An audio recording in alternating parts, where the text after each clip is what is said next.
All right. There's only one camera, so We're not working with that camera? nah. Okay. Can't do it. All right. We are live, guys. All right, we're on live. We are live.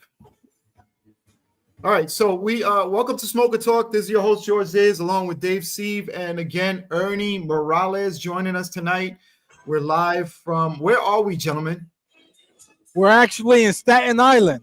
And tonight, our event's taking place in the high school. So the name of the high school is St. Peter's High School. St. Peter's, that's right. That's on 200 Clinton Avenue, Staten Island, New York. We're bringing a special boxing card tonight. It's going to be DSNY versus NYPD. This ought to be very interesting, Ernie.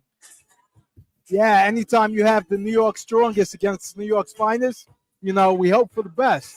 And in any event, we're going to have a great event. We have two city agencies battling one another, and it's for an excellent cause.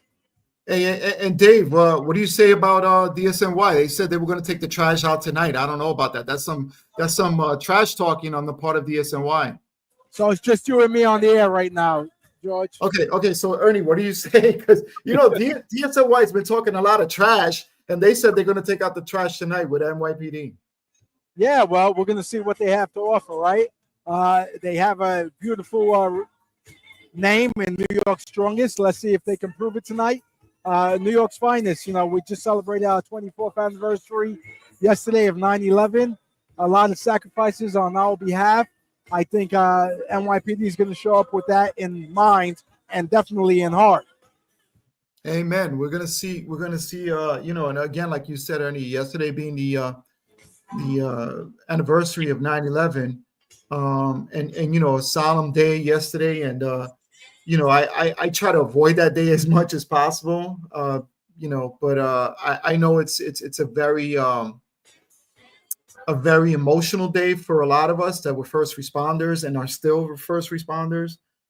So today is it's going to be a good day. For this is going to be something very positive here on Smoker Talk. And again, this is a really special evening. Regarding the smoker today. So we got Ernie, and I just want to say something. Nighthawk wants to know if we have the fight card lineup yet. No, we actually don't have it yet, but as soon as we get it, we're going to post it, and we'll let you know as soon as we get that, and that way you can go check it out.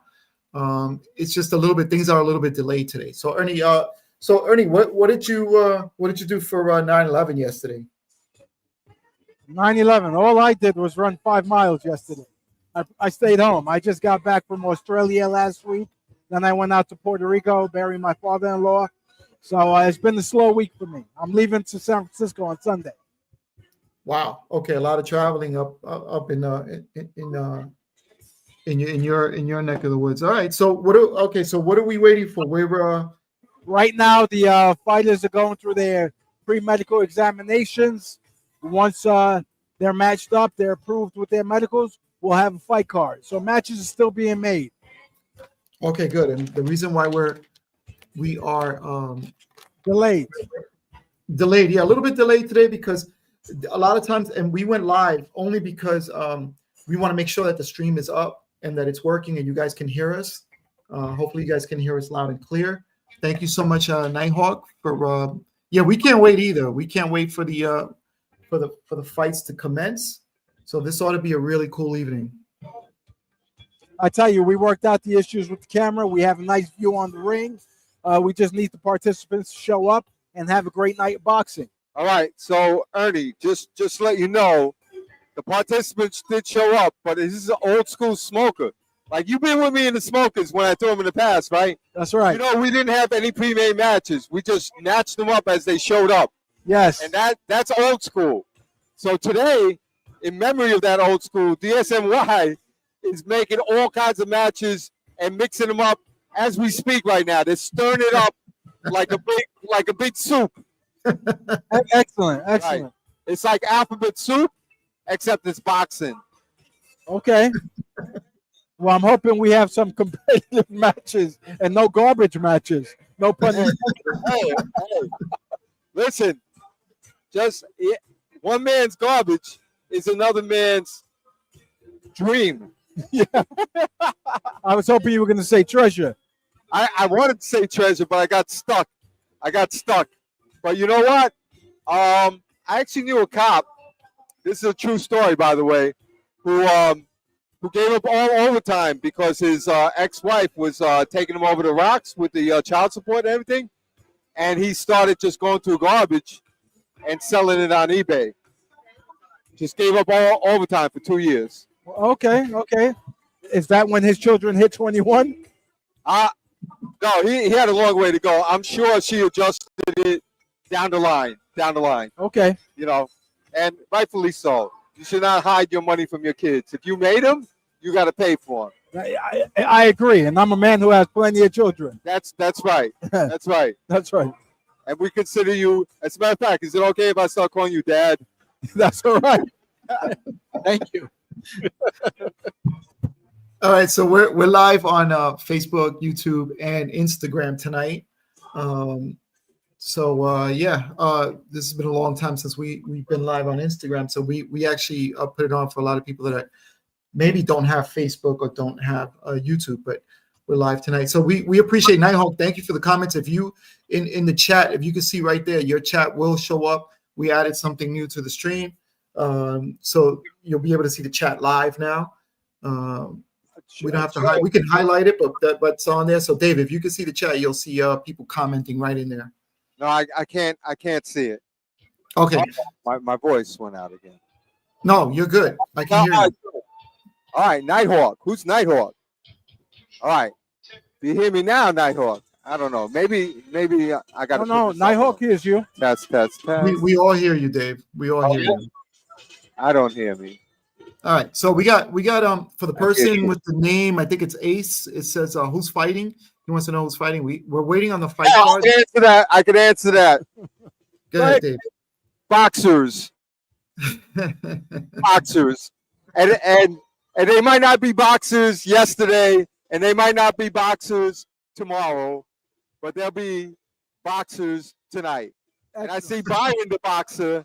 Byron, how's your leg, man? How's your leg? He had a serious knee reconstructive operation, and he started jumping rope only 3 days after. Byron, the boxer. And Nighthawk, he said, I'm sounding good. Thank you, man. Thank you. I love this. But to answer your question, we have Department of Sanitation versus NYPD. New York's strongest against New York's finest. Oh, yeah. So in the past, sanitation has really put out the trash by beating up the NYPD. All right. Yeah, as a matter of fact, we're going to make that a new thing to get on the NYPD boxing team. You got to be the sanitation guy. Oh, excellent. Right. Now, these guys move 10,000, 12,000 pounds of garbage every day. They're literally the strongest. But that's not why they're called the strongest. Do you know that? No, I didn't know that. Why are they called the strongest? Well, when they raised their oath to sign in for sanitation, their underarm motor hit.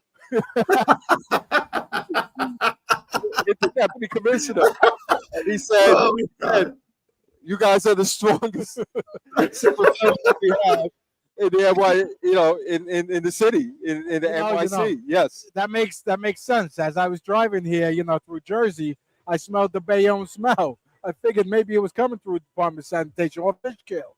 Yeah, you know what? Jersey is a whole garbage dump by itself. Like, right. Let's just face it. Let's just face it. Jersey as a state is New York as a state. We're super. We're cool. We're suave. We're glittery. New Jersey is like a big garbage dump. It's like if we're about Dave, that's not true, Dave. Jersey is called the Garden State. That's right. Garden State. Right. Yeah. And the reason why they call the Garden State is because all the green that's in Jersey. Right. And you know how you take care of a garden, George? Oh gosh. Okay, go ahead. You get a lot of fertilizer and spread it all over the place. Hence it's green. Yeah, it's green, all right. But that fertilizer is still all over the place, all right? All right. That's what's going on in Jersey. Okay. Oh my God, that's horrible. All right. Nonetheless, we're in Staten Island, New York today. So, and by the way, New York, the biggest garbage dump is where? Jersey. Oh, it's Staten Island. No, no, no, no. That is no longer a garbage dump. They covered it up, and they're harvesting. Yeah, but they're harvesting methane from it now. They made it into a big park, and they're harvesting methane. That's what they do with garbage dumps. Garbage dumps eventually become places that we send our children to play on the grass, and sometimes to live. and sometimes to live. Right. I think Staten City in Brooklyn was built on a garbage. Oh, Staten City. You know, if we had any brains at all, but we were young at the time. We couldn't we were like delivering papers. We weren't really cops at the time. But if you bought in Staten City, you would have done well because it stunk. It stunk. It was right across the highway from a big garbage dump. But years later, eventually, they covered it up and they made it into like a state park, and they're harvesting methane from it. That's what they do. And for people who don't know what methane is, that's what makes your farts smell so good. So you could understand where we're coming from. But now that's all covered up. And Staten City, if you had bought in back in the day, you would have been right. How's that? How's that for some fact? You would have been rich. You would have been smelly for a long time, but then you would have been rich. You would have been one of the strongest landowners or apartment owners in New York City. All right. So Frankie Iglesias wants to know what time the first fight is. We're not sure. They're still kind of working on the fight card, but we see the color guard coming in right now. So we don't even have a fight card. Thank you, Frankie Iglesias, though. He sent one of his kids to jump in last minute. The kid is a superstar. He just said, "All right, you got to fight for me. I'll fight," and he just jumped right in. Oh, so sweet. That's good. That push forward. Brooklyn all day. But Staten Island all night. We'll be in Staten Island tonight. All right. That's a good sign. They have the flag in the ring, flags, and we're gonna take a break for the national anthem. How about that? Oh, actually, we're starting. Okay, here we go. Yes. Welcome to Staten Island. From the city's boys high school, it's DSNY boxing. DSNY boxing. As DSNY's strongest, it's NYPD's finest, and some other agencies and boxing gyms. Our ringside position tonight, ladies and gentlemen, is Dr. Michael Gerstenfeld. All the action is brought to you under the sanctioning supervision of USA Boxing Metro, the governing body of amateur boxing in New York City, the Hudson Valley, and Long Island. This time, ladies and gentlemen, I say you all please rise and remain silent as we welcome the DSNY Honor Guard with the presentation of our nation's colors this evening. Please also welcome the presence of Acting Commissioner Adeyemi. Defense Local 831 President Neves Shaw. Sanitation Worker and President of the DSNY boxing team is Andrea Moore. Ms. also please welcome the DSNY Emerald Society Vampire. I thought it was the National Guard, but it's DSNY. Also ask for a moment of silence for Charlie Kirk, victims of the September 11, 2001 terrorist attacks, and a moment of silence for all of the great patriots who have sacrificed their lives and fortunes for our great nation.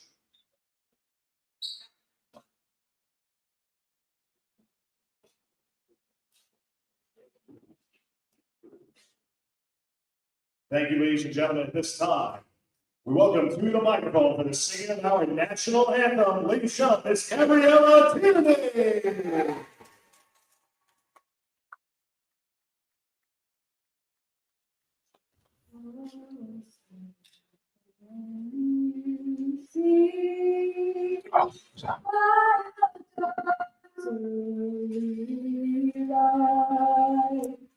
What so proudly hailed at the twilight rising, whose blessings and bright stars through the sky. Oh, the red we watch were so carefully sweet.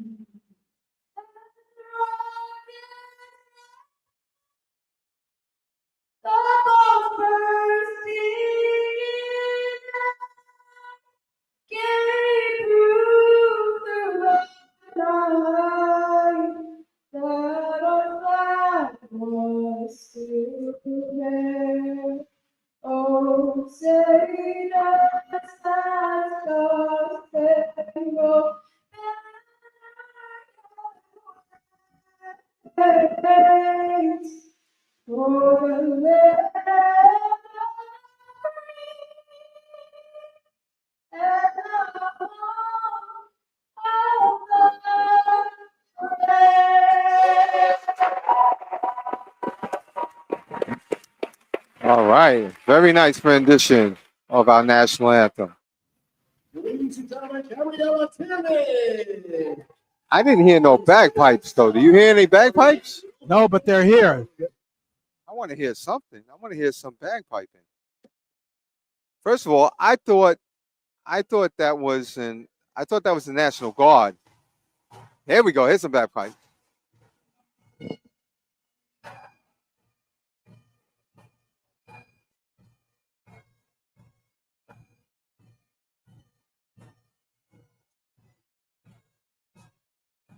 Yeah, we can't hear it on the live stream, Dave.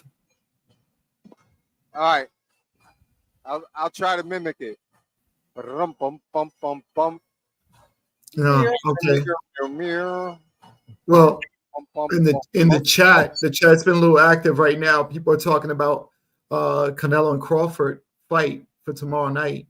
All right. I got Crawford. I got Crawford. Okay. So here's So- what I'm going to say about this. This is my analysis of the fight. Uh-huh. Canelo, he's been looking rather average lately for his level. Not that he's an average fighter, right? Right. He's the two superstars. And, when Crawford comes in at the early first 4 rounds, he's downloading information. So he gets hit a lot. If he stays in the pocket with Canelo, he's in trouble. He can't stand there and trade. He has to box. We know that Canelo has problems with southpaws that can box. If you look at the Cuban fighter, who I thought won, but Canelo got the decision, Mm-hmm. you'll see the perfect fight that Crawford has to fight tomorrow. Let's not forget, he's moving up 2 weight classes. Right. And he moved up from 147 even before that. Well, I got to agree with Ernie. I see the same thing. I think it's going to be a boring fight unless Crawford comes forward. It's just going to be a kind of a boring fight where Crawford's going to stay on the outside and move very well because he's fast, even though he's the older fighter. But that Canelo cannot move. He's not a person that can, that's very fast on his feet. Right. He's a little older. I heard Canelo has a bad knee, and I heard Crawford might have a bad shoulder going into this. Well, regardless, I think with the speed, regardless, I think Crawford's going to win. It's going to be a decision, and it's going to be a long fight. It's going to be rather boring because, to Ernie's point, the Cuban fighter that fought in New York against Canelo, was it New York? I think it was New York. But I think it was, I think that Cuban fighter won. And then there's a big disparity in pay raise and then pay tomorrow in the purse. I think Canelo, they said he's going to make like 150 million, and Crawford's getting 10 million, but he's doing it for the exposure and to get his name to beat this guy and continue on. And then I take the hungry animal, which is Crawford, because he's going to be scratching and clawing. And then if there's a rematch, if he wins, guess what? He could call the shots and ask for half or even 40%, at least 30%. Yeah, and if Crawford goes toe to toe, he doesn't stand a chance with Canelo. I think that Crawford is too small. He's going up 2 weight size and 2 weight categories, and Canelo's already done that. Canelo's fought at a bigger weight, and he's walking around that natural weight. So I think if they go toe to toe, it's going to be Canelo all day. Listen, they can't. Terrence Bud Crawford is too smart to go toe to toe. If he stands in front of Canelo, he's going to get blasted. There's no doubt about it. Canelo is muscle on top of muscle. He beats on your arms. He beats on your shoulders. He'll do that all night long. We saw Crawford's last fight at 154 where he had problems with a junior middleweight. This is a full-fledged super middleweight who has fought and won the title at light heavyweight as well. So he's used to being in with big men. He knows how to mix up. He's a great defensive fighter, and he can counterpunch. He can do it all. It's going to be a spectacular night. But make no mistake about it, if Crawford is not on his best game in boxing, he's going to be in for a long night.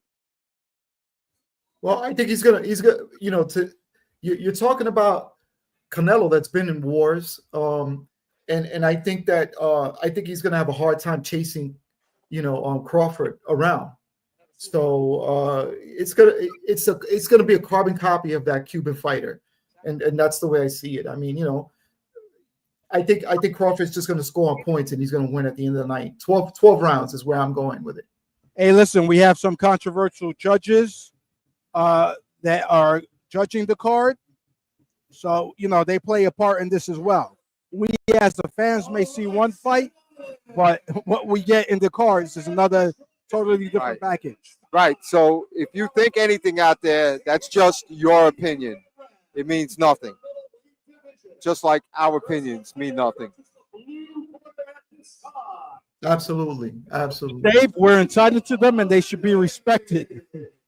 I don't have the size of the ring, but I'm gonna find out. It looks like 16 by 16. Oh, it's a small ring. It's definitely for Canelo. Oh, you mean so that's gonna definitely favor him? Yeah, that's definitely gonna favor Canelo. Right, Canelo got his way. He made all the shots, made all the concessions, and listen, there's no rehydration clause here, so Canelo's gonna come in full and strong. So it's gonna be a long night for Crawford then. So we just got the fight card. We have 9 scheduled bouts for this evening. All right, I'm gonna post that up on IG, so that way everybody can see it. Just give me a few minutes and we'll get that going. Wait, how'd you get it? Did we text it to him? Oh man, you guys are so quick. Let me see if I can get that. Let me see if I can post that. Yeah, Dave, you're gonna have to post it. I don't think I can. Let's see. Yeah, I can't get on IG, Dave. You're gonna have to post the fight card. That's my first name, Post. My full name is Poster Child.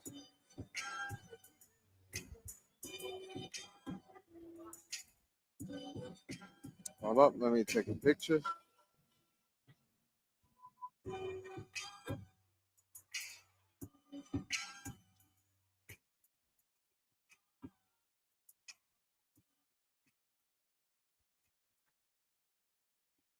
All right, so the first bout is going to be a middleweight.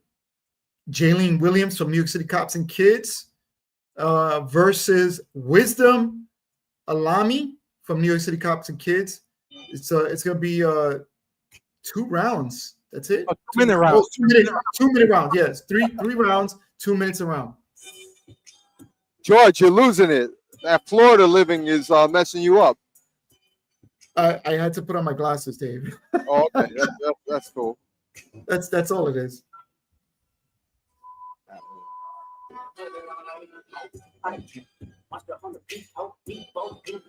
I'm gonna see if I can post it up here also, so people can take a quick picture of it. But just give me a few, so that way we can post it up.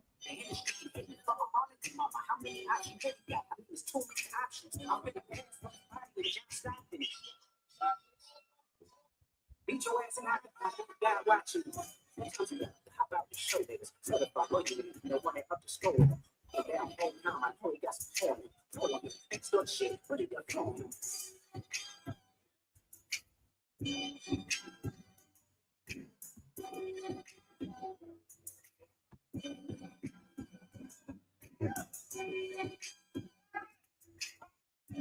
So the boxers are getting ready to enter the ring for the first bout right now. In the blue corner, Wisdom Alimi versus in the red corner, Gale Williams, both from New York's Cops and Kids.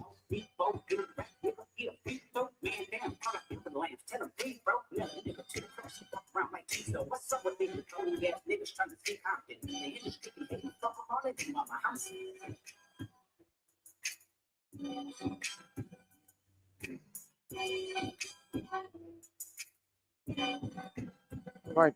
Turn this. Turn it.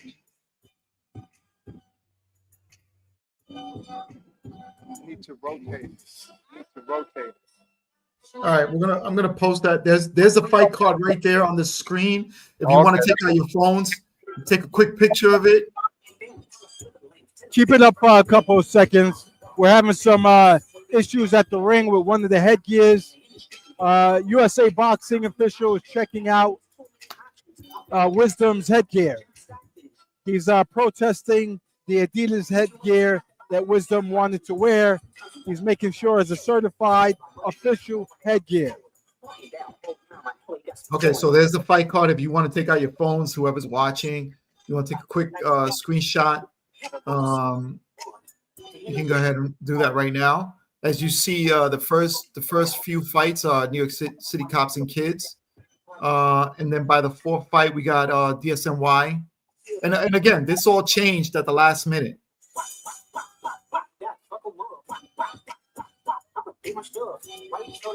Hermes, shout out to you. Thank you for always tuning in. You're always big supporter of Smoker Talk. Thank you so much for tuning in tonight.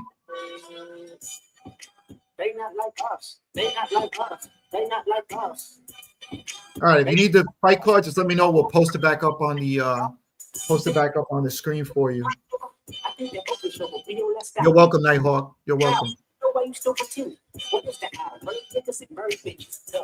audience not dumb. Shape the story how you want. Hey, they're not slow. All right, so that's gonna be middleweight. Do we have a super heavyweight? Is the main event tonight? So that's gonna be DSNY versus New York City Department of Corrections. So that ought to be pretty interesting.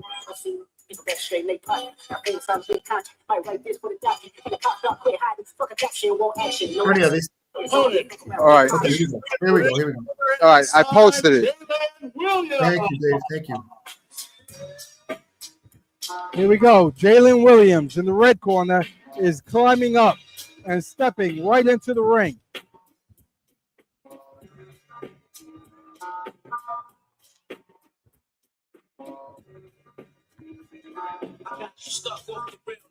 Now, Jalen has fought for us in the Smokers before, hasn't he? No, it's another one that sounds just like him. And I'm trying to think if they have the same exact name. It'll be uncanny, but I believe they do. Okay. Contest takes place inside of 3 2-minute rounds in the middleweight division. Introducing first, boxing out of the blue corner, representing New York City Cops and Kids, here is Wisdom Alimi. Why they announce in the blue corner first? His opponent, boxing out of the red corner, representing New York City Cops and Kids, ladies and gentlemen, Jalen Williams. I don't know. I think that was in his contract. The blue corner had to be announced first. Oh, yeah. All right. Okay. After the problem they gave him with his headgear, he should be treated special. Take it. Well, yeah, we'll use this one. No, we'll use this one. All right, so we got Williams in the red with the red headgear versus Alimi in the blue. No red headgear. No red headgear, but just red gloves. Red gloves. Yeah, red gloves. Red gloves. Williams with the red gloves and Alimi with the blue. Right. Alimi, Wisdom Alimi. I like that Hey, name. what I like Williams' combinations. He's Hey, sharp, he's tight, he's coming out with 3-punch combinations. Look at that. And he's pressing the Oh. edge. Good overhand right there. wow, and they are throwing bombs. So right now, I can tell you that Williams is the more technical boxer. If he can stay composed, he'll have an advantage here. Alimi is definitely a stronger boxer. He looks pretty strong. He looks like a strong guy. I like what I saw with Alimi when he was on the ropes. He just turned it around and was able to connect and touch Williams a little bit there before before they got tangled up on the ropes again. And the ref had to pick him up. Nice jab by Yeah, him. I got to tell you, Alimi is looking pretty scary right now. He's looking pretty sharp, pretty scary. I mean, he started off with Jalen Williams throwing some hard punches, but now I'm looking at Alimi, and Alimi looks pretty comfortable. Right, he got comfortable. He settled in. Williams is having headgear issues. Is being adjusted right now. We'll see after this break if Alimi picks up where he left off, or if Williams can make adjustments. You think it's Alimi? Alimi was just downloading information and trying to see what he can get from Williams. No, it may have been a technical issue with Williams' headgear. It was bothering them. So we're going to see right now. Now they No, I mean before when he started, when Williams first started, he came in like a bull pushing Williams back, and then Williams came forward and he's like you guys said, he looks pretty comfortable in there.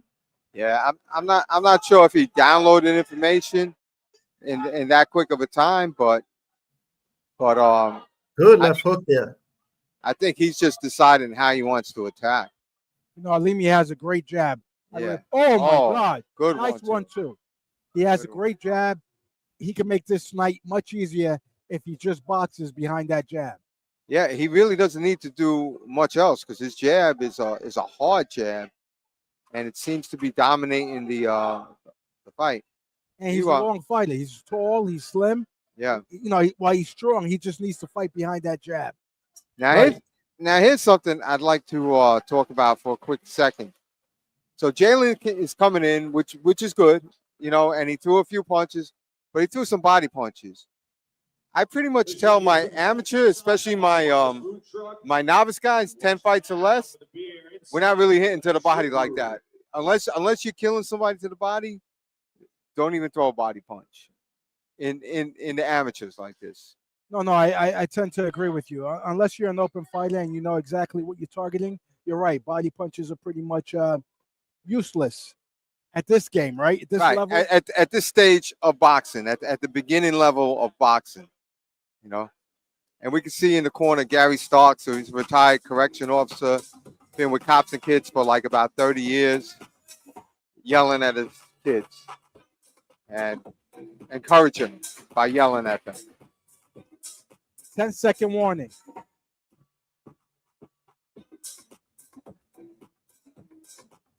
I think before the round, it's called a 10-second encouragement. Yeah. At the end of the round, it's 10-second warning. I'm not sure. I could be wrong, Ernie. Alimi comes out with a quick 1, 2, 3 and holds on. You know, that's an effective strategy, especially in the amateurs, where you land your punches and then hold onto your opponent, not giving them an opportunity to counter. I really want to see what Jalen's going to do, how he's going to make this adjustment, because Alimi's been hitting with the jab. You got to make your move. You got to decide what you're going to do. This guy's hitting you with the jab, and I think he's going with the flurry of combinations, which was working. Oh. He knocked the mouthpiece out. The ref hasn't seen it. Alimi's mouthpiece was knocked out by a right cross from Williams. Wow. You just noticed the mouthpiece has been knocked out. So, not to say I called it, but I called it because I said this is his adjustment, that he's going to throw more punches, and it worked. Will that last? Can he keep that up for the next round and a half, though? I think Alimi's got to keep working off his jab and keeping Williams away. When he was doing that earlier in the fight, in the first round, he was actually scoring and keeping Alimi at bay. The jab went dormant, and that's when Williams took over and was able to get a nice combination of barrage of punches that knocked that mouthpiece out. Well, he's jumping in like a madman, which you have to do sometimes. Sometimes this guy has a better jab than you, can box better than you. Guess what you got to do? You got to dig down.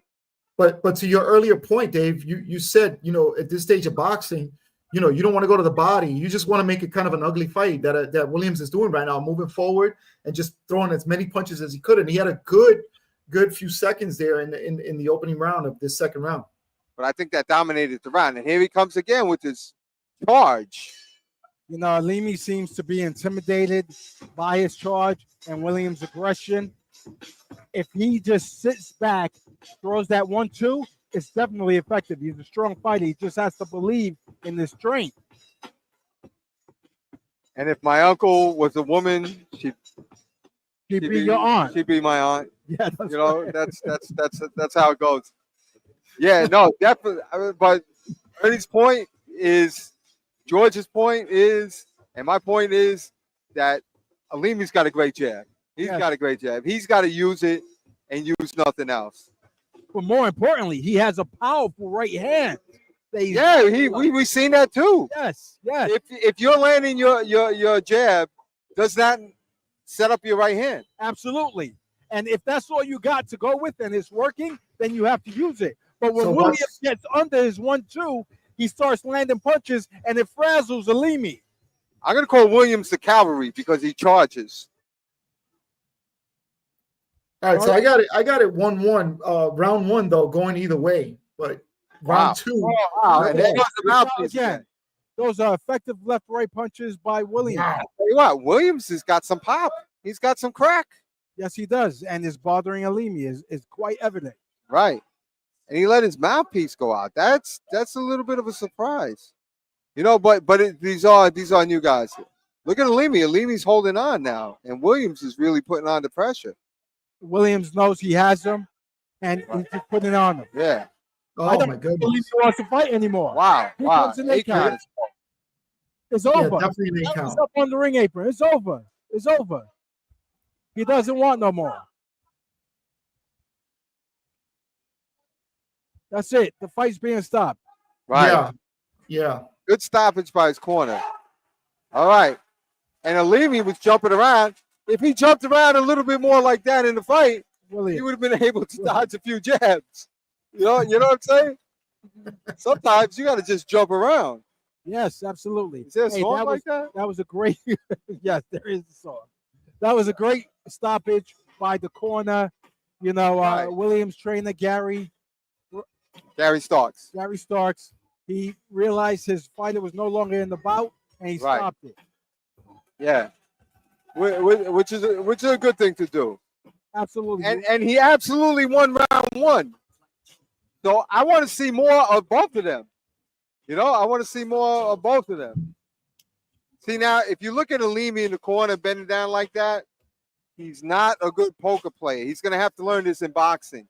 You never let your opponent see that you're tired or you're hurt or you're kind of in trouble. I think it's disappointment more than anything, Dave.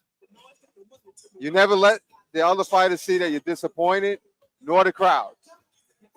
Right. But that was a good stoppage. I saw him edging out the first round. Second round, I saw Williams taking it, and obviously, third round the stoppage. But these two guys can actually crack, man. They're actually pretty good boxers. Both of them have some real good punches. Yes, absolutely, man.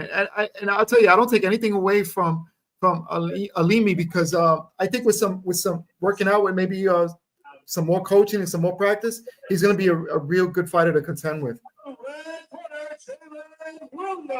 Yeah, and Alimi has to stop lifting weights if he's lifting weights. He's way too muscular.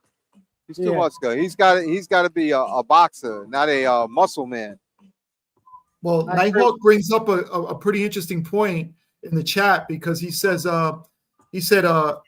big great fight. They have some work to do, but they need he needs to stop work and to work on his cardio. His lack of cardio defeated him. I don't know if it's the lack of cardio, but it's like what you just said right now, Dave. The muscle slows you down.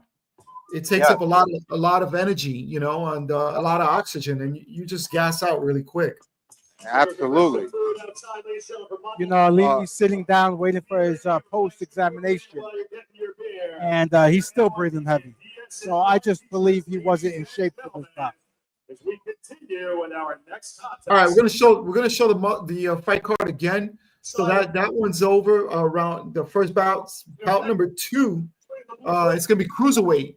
So this guy's a little bit bigger. Both from New York City Cops and Kids, but you got one from the Berry Houses and one from Flatbush. Right. Right now, we have the blue corner coming in first, and that's going to be Andrew Baptiste. And remember, this is also a 2-minute round. 3 rounds, 2 minutes apiece. So I got a note, Ernie. I got a note, Ernie and George, that the Berry Houses is actually short for something else. The very nice and comfortable houses. Okay. All right. I don't know if it's true, but that's the note I got, and I'm gonna stick with it as fact. Very nice and comfortable houses. Ladies and gentlemen, his opponent approaching the red corner,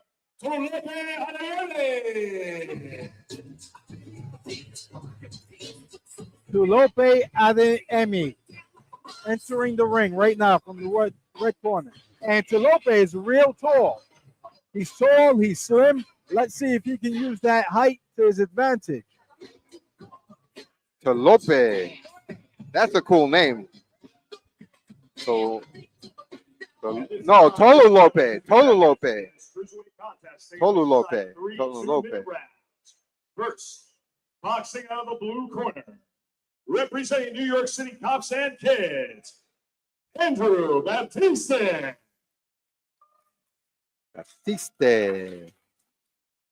His opponent competing out of the red corner and representing New York City Cops and Kids, Tulope Adeyemi. Adeyemi. I like Andrew's confidence. He's walking with a little swagger there. Let's see if Tolulope.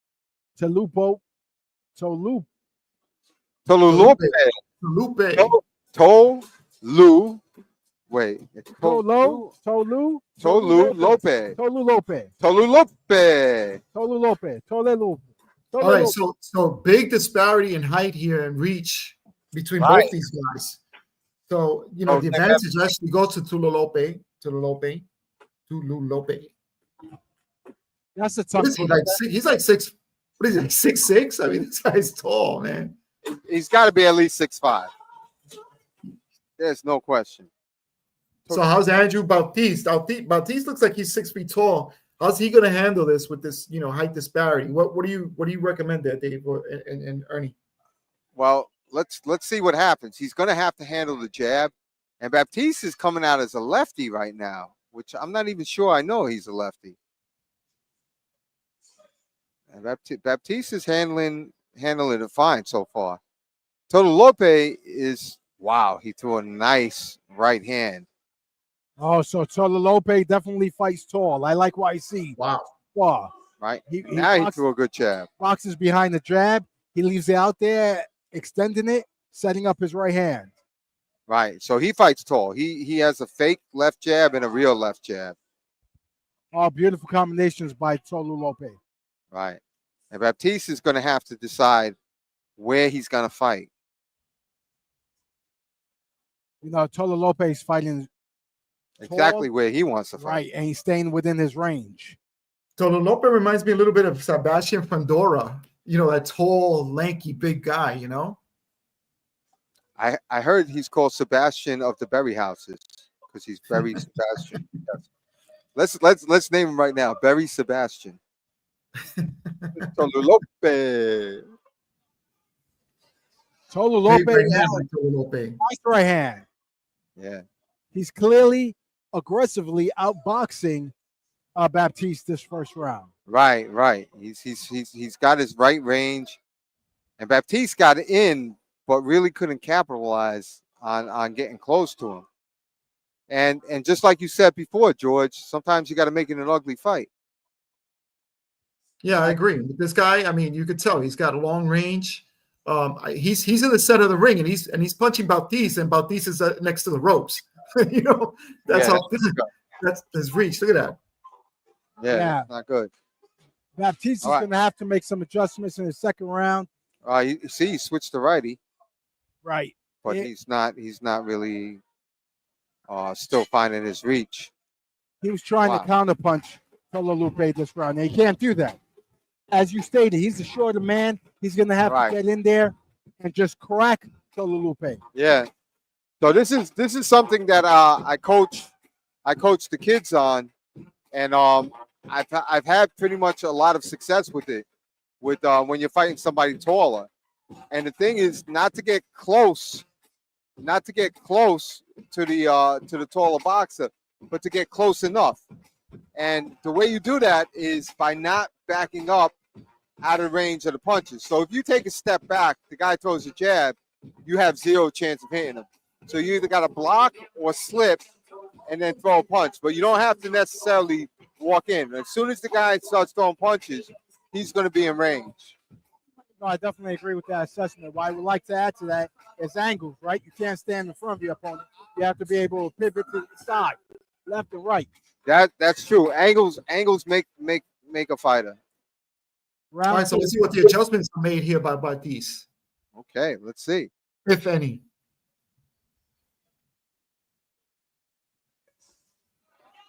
Oh, Baptiste Byron came out as a left hand, big right hand there by Tolalupe.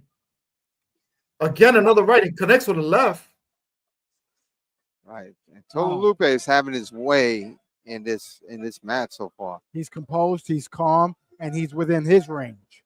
And what weight are they fighting at? Cruiserweight. Cruiser. You know, Baptiste can't wait on them, man. He's waiting. He's trying to counter him. Right. Oh, he just got hurt with that right hand. Referee let it go. I don't know if he got hurt, Ernie. I think he just tripped.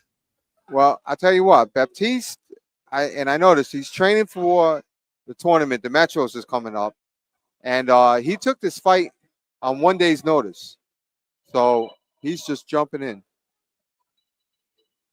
Well, if Tolalupe is also in that tournament, I'll tell you, Baptiste is going to have a hard time. He's going to have to make the adjustments right now and learn as much as he could so that he's ready for that tournament against a tall guy like this. Well, Baptiste will go in at a lower rate. He'll probably go in as a light heavyweight. Definitely not a cruiserweight, you know. So, but right hand that snaps back the head of Baptiste. I'm surprised. I'm surprised an 8 count was a call. And Baptiste scoring with a couple of right hands. And that's what he's got to do, Dave. To what you were saying earlier, he's got to rush and get in there and try to get as close as he can and just connect. I'm actually surprised an 8 count wasn't called just recently. So Frankie said he moved up in weight for this fight. So you were right, Dave. Yeah, he hasn't started his cut yet. But hey, it's a tough lesson learned, but you got to get in there with people who box better than you if you're going to be better. That's right. Every bout's a learning bout. He's learning from this boxing match. No mistake about it. Absolutely.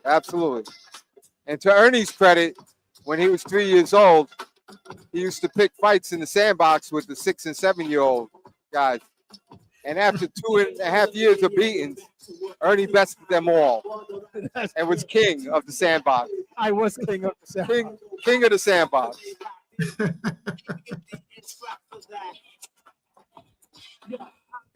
Hey, make no mistake about it. I ate a lot of sand before I was able to rule the throne.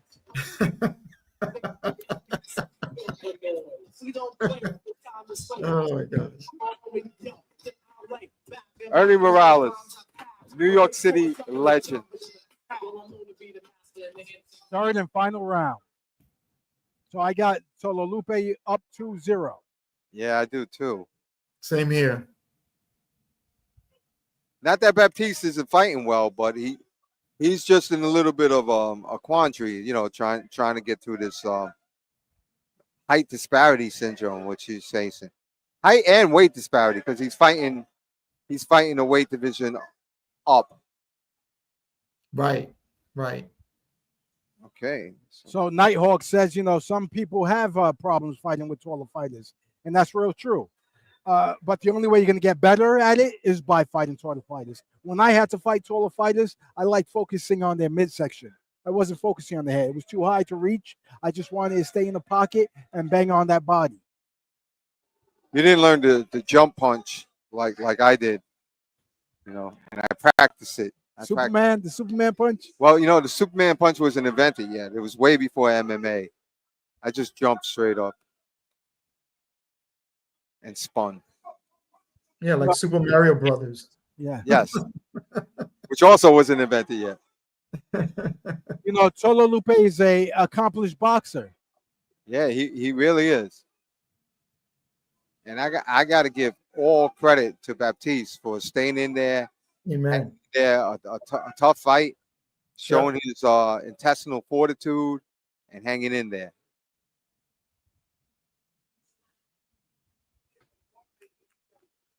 Oh, right hand again that catches Baptiste.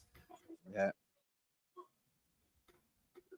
So for the young fighters out there, Tolo Lupe is obviously taller, but he's doing something that's really good when he's punching. And that is that he's throwing the right hand almost like a jab. He's throwing his jab like a jab, and then he's throwing his jab like just a feint there. So he's integrating the three, so you never know which one's coming, and it's very hard to time. Is he just feinting with the jab, or is he throwing a real one? Or is he could just throw a lead right hand? Correct. Is he going to throw me with the right hand, or is he going to hit me with the right hand? Right. You never know. You don't want to walk into something. Yeah. It's a very good thing. Oh, I tell you what, I like Tolo Lupe. I'd like to see him fight again. I think he has potential, man. If he sticks with this. Well, I definitely want to see him fight in his own weight class, and then Baptiste, I want to see him fight in his own weight class as well. Absolutely. So we just got an updated bout card. Bout number 4 has been scratched from the card. Yeah, I'm not even sure why. So number 4 is out. Number 4 is out on the bout card. I don't even know why. Let me see if I could track him down and find out. All right, so it's up there on the screen for you guys. The next fight's going to be, I guess, Mr. Jenkins versus Elvis Gale. And that's going to be Sanitation versus the NYPD versus the 114 precinct. It's a 1.5-minute round. We have bout number 3 coming up next. Oh, 3. Okay. Oh, my bad. Yes. Okay. My bad. One up for the decision. The winner of this bout, by way of unanimous decision, boxing, out of the red corner, Adeyemi. Definitely a good bout. Tolo Lupe came out and showed exactly what he has to offer the fans and USA Boxing. That's right. All right, so next one's going to be a lightweight. Frank Conwell from FC Chaos. Fight Club Chaos. Yep. Versus Eli Martinez, and he's unattached. So basically what unattached means is that while Eli's fighting, he doesn't necessarily represent a gym. He fights for himself. Yeah, he may work out in a couple of the gyms, but yeah, you're right. So we're going to see if he can fight or he can't fight.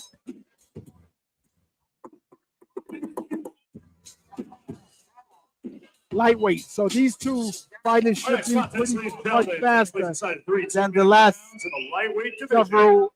Our first competitor making his way to the red corner this time. Here's Frank Conwell.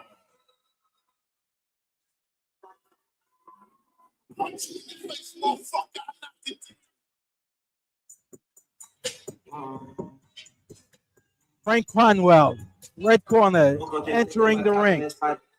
Okay.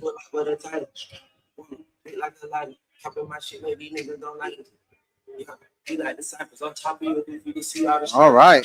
So let me see. Eli is Bugsy's nephew. Is he? I don't even know who Eli is. Let me take a look. Eli Martinez. Oh, he's supposedly a Brooklyn kid. So Bugsy's in the house today? No, Bugsy's watching from far away. So I'm waiting on an appearance from Eli. I haven't seen him yet. Oh, here he comes.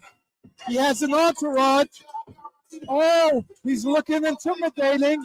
He's looking fierce. Let's see if his skills match the entourage. All right. All right. I like it. He looks very confident. He looks very He has confident. snakeskin shorts. Winners of the following lightweight Is that what they are? Snakes? Is Are he they a snakes? cobra or a garden snake? contest. Well, let's find out. Conwell. Oh, Conwell brought a crowd. Boxing out of the blue corner, ladies and gentlemen, Eli Martinez. Related to Bugsy Martinez. He's got a big crowd here, man. A lot of people cheering for him. Yeah. For both of them, actually.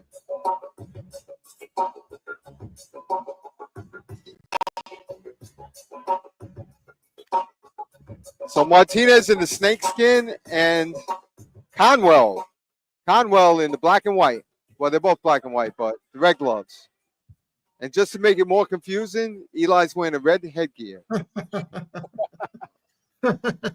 right, Conwell with an opening with a jab. Right, but Eli returned the jab real quick. Yep. Wow, these guys look like they could fight. Oh, Frank has some great head movement. Yes, Yeah. he does. Change. Oh, look at that. Whoa, Oh. stumbled for a second though. Two left hooks by Cobra. Right, Cobra Eli- Martinez. Martinez. Cobra Martinez. Cobra Martinez. All right, so we're gonna change. I was just about to say we're gonna change his name from Conwell to Moveswell. Oh, nice right hand that connects on the jaw of Martinez by Conwell. Yeah, and I think Conwell, he tripped up with Martinez when he fell a little bit. I don't think he did get hit, but I don't think he got hit and hurt. Okay, now you know he's fighting nice and tall. He's leading with that jab. I like what I see. So Cromwell. Oh, nice right hand by Cobra. Cobra The Martinez. snake. There you go. Nighthawk says the snake. They call him the snake. They call him the snake. I like it. Yeah. Yeah, the snakes keep stinging the mongoose with that right hand. Mongoose- Eli the snake He was- Martinez. See, and that's what I mean. You see, Conwell just threw two punches to the body, and they didn't phase Cobra Martinez at all. He's got to let his hands go. He's got to hit, the face and the head, and get in there and let him go. Look at that. Nice. Oh, right hand by Martinez that connects, snaps the head nice. back of Conwell, but no A count. Short left hook right before that right hand. I tell you what, Conwell was one tough guy because he got hit with a couple of shots and ate him. The snake is settled in now. He's countering Frank all night long. Look at that defense and then countering them on the inside. I'll tell you what, Conwell's not charming him because Martinez is coming in and striking like a cobra. And I like to say something, which is a point that Ernie and I brought up, and George, you agree with as well. Like, they're exchanging, and Conwell is throwing body punches, and Conwell's getting hit in the face. That's not good. Absolutely. Absolutely. If you're not throwing body punches that disable somebody, don't throw body punches, at least in this stage of the game. In this stage of the game, you can't do that. Right, body punches are designed to take the energy out of you as the fight goes into the later rounds. In the later rounds, right. There are no late rounds here. There aren't any. We could count to three. Right, it's a 6-minute fight. It's over. You have to get busy. You have to get to work. Unless you are a master in debilitating your opponent with the body punches, Absolutely. stay away from them. 100. 100. Let me see this comment. Action pound. Yes. Yes, it was. Nighthawk 13. Round 2. 666. Yes. Action packed round. I agree. Let's see. And Frank Conwell coming out with a nice jab. But Right. Martinez right back to counterpunching. And now here's the thing. Conwell is holding one hand down. That's okay if you're not getting hit. But if you're getting hit, you got to bring up both hands. Left, right, again for Martinez. Right. And Martinez is pushing him back against the ropes. Conwell is, I think, close to an 8 count if he gets hit like that again. So look what Martinez is doing. He's waiting to counter him. He blocks his punches and immediately counters him. Right hand again. I think the snake is charming the charmer. You say that 3 times fast. I'll get dizzy. Big right hand. All Here right. comes an 8 count. There it is, Dave. You called it. Yeah.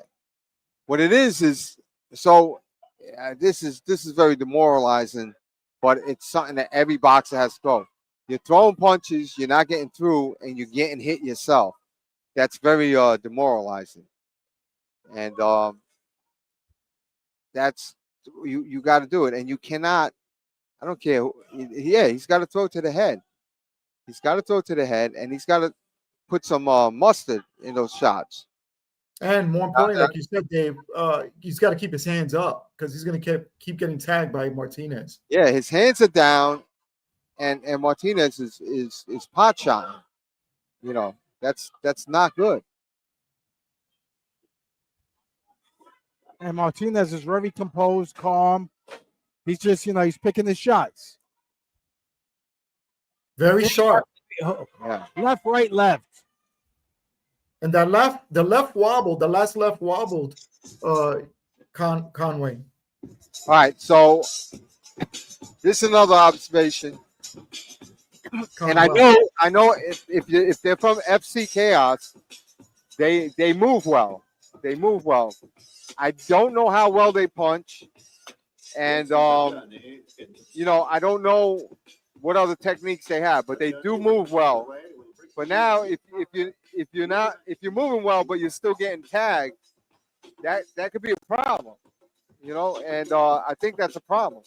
He's moving well, Conwell is, but he's not landing the punches. He's not committing to the punches, not stepping into the punches, and he's got his hands down, and Martinez is pot shotting him. Cobra Martinez.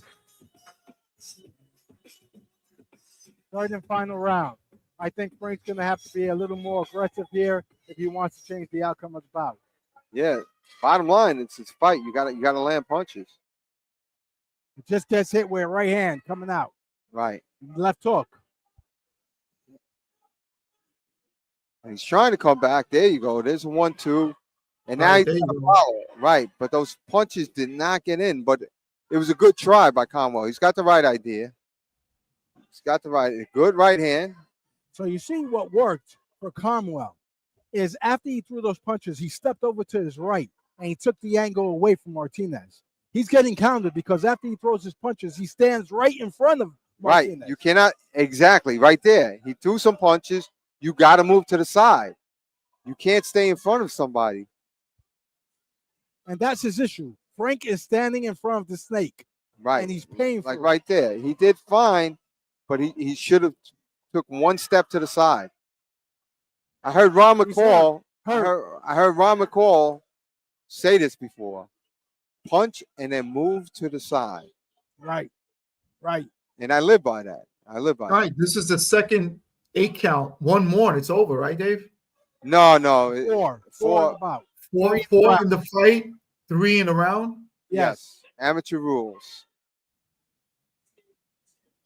Oh my gosh, good right hand, like an uppercut. It looked like an uppercut. Right. That caught Conwell. Can we give Conwell some credit for having super duper heart and still coming forward and still pushing back? Absolutely. Absolutely. He's doing a great job. of fighting. Now the boxing will come later, but at least he knows how to fight. He's in there, man. He's He mixing has it a up. big heart. Big heart. Nice. And a strong chin.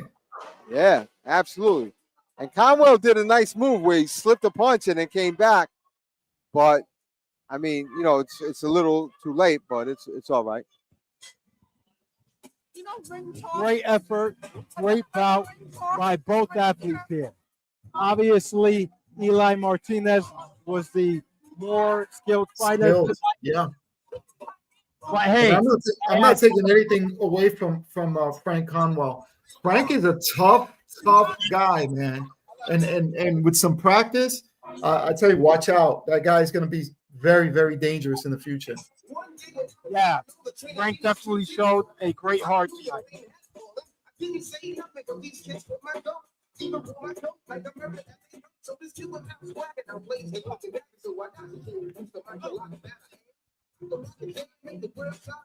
So while we wait for the decision, our next bout, remember, bout number 4 has been scratched. We're going straight to bout number 5. Okay, I put the fight card up so everybody can see at home if you're watching. Bout number 4 has been scratched. That's DSNY versus NY Cops and Kids. That one's scratched. So we're going to go right to 5. It's going to be Mr. Jenkins from DSNY M3 versus Elvis Gale, NYPD, 114. And these are going to be 1.5 minute and a half round. Let's go to the center of the ring for the official decision. Ladies and gentlemen, All right. the winner of this contest, by way of unanimous decision, boxing, the blue corner, Eli Martinez. No surprise there, but let's give Conwell credit for hanging in there and fighting and not quitting. Yep, tough guy. That's gonna be one tough guy, man. You know what? Sometimes you got to go down a little bit to come back up. You know. Yep.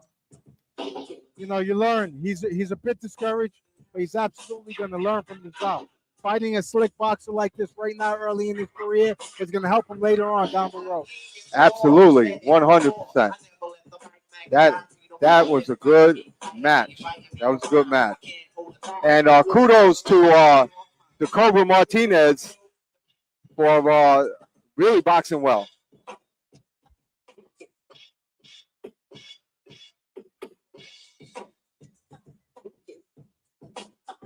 So we're getting ready for bout number 5. Bout number 5, Mr. Jenkins versus Elvis Gale.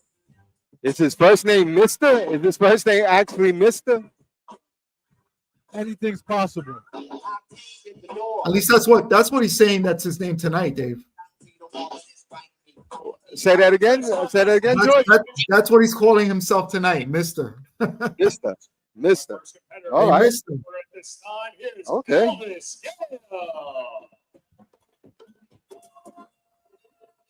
Elvis Gale entering the ring right now. Once again, he represents the 114 here in Queens.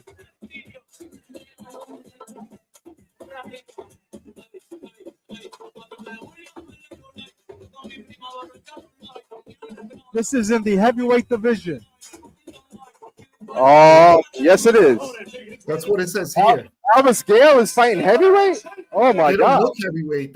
He does not look heavyweight. Elvis Gale is about heavyweight as Mike Tyson is lightweight. You know? or Jenkins has some size on Elvis Gale. Let's just hope Elvis doesn't get all shook up tonight.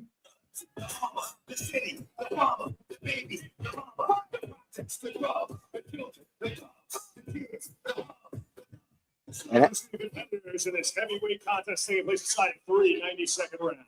First, boxing out of the blue corner, representing the 114th precinct of the NYPD is Elvis Gale. Sergeant, put a little respect on it. Boxing out of the red corner, representing DSNY M3, ladies and gentlemen, Mr. Jenkins. Supervisor Jenkins. Supervisor Jenkins, Mr. Put that respect on him, Mr. Jenkins. That was my high school teacher, Mr. Jenkins. Mr. Jenkins. That was my experience on the subways, Mr. Trains. How you doing, Dave? I missed the trains. That's why I'm late. Oh my gosh. All right, so Nighthawk, who just made 205? I think it's 202. What is it? 203, right? Isn't it 203?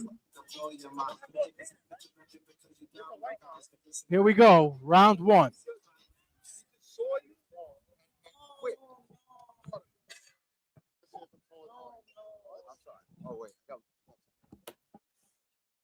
All right, Gale with the blue gloves versus Jenkins with the red gloves.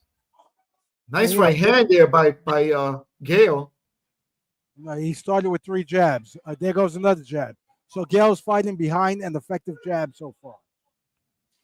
Right, and if you see a little bit of a height disparity syndrome, you see that Gale is handling it right. See, so if you step back when a taller fighter jabs, you have no chance of hitting him. But if you move to the side like Gale is doing and throw the jab at the same time, you will hit him. You will reach him. But you got to know the difference before you do this. I like Elvis's aggression. He's staying close in the pocket, and he's touching Mr. Jenkins. All right. Mr. Jenkins is smothering his punches. Mr. Jenkins looks like he used to fight around the way, man. You see, he's got that street style. Here goes Elvis coming over the top with 3 jabs. He's touching Mr. Jenkins. Yeah, Mr. Jenkins needs to not put his head up there when he's throwing punches.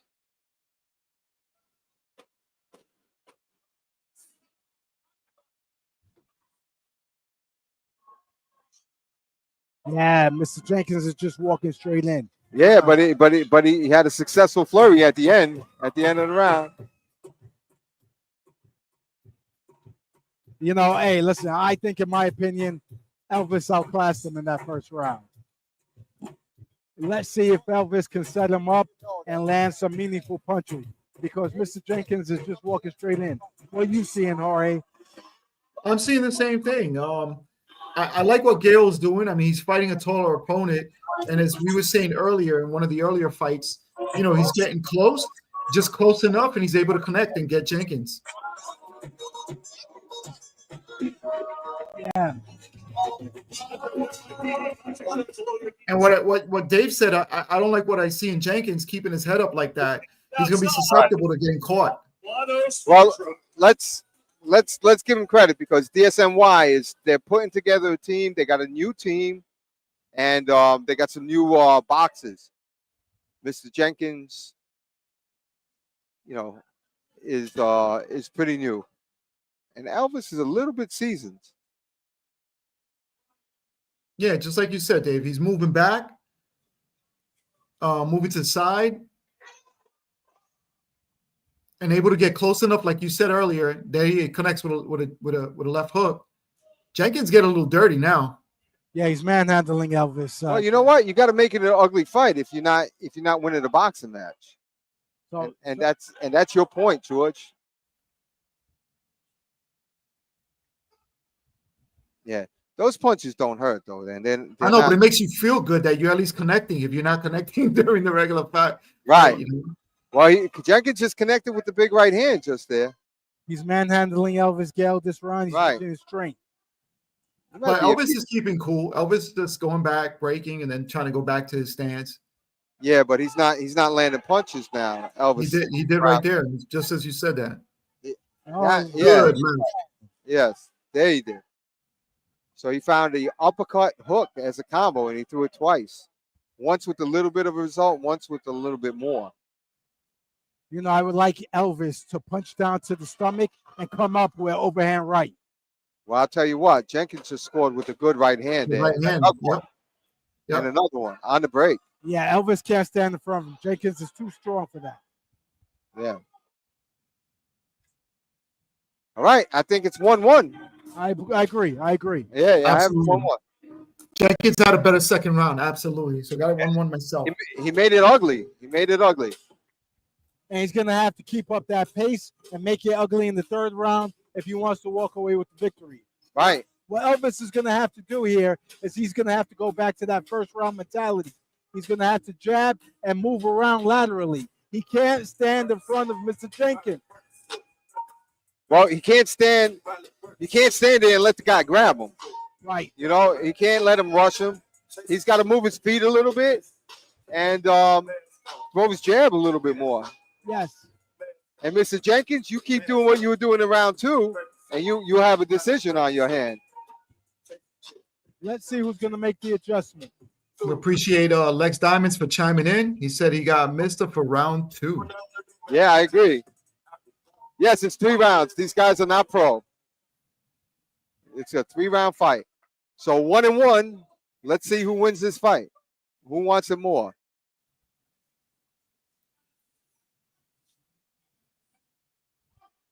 All right, Elvis Gale answering by making it ugly also. Well, Gale got to stay in there, right? When he's inside, he's smothering Jenkins' punches. He just has to come back and answer.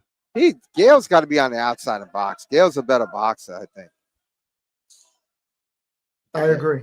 Like that. He's got a box. No, not you see, Mr. Jenkins is using his strength and he's walking them down.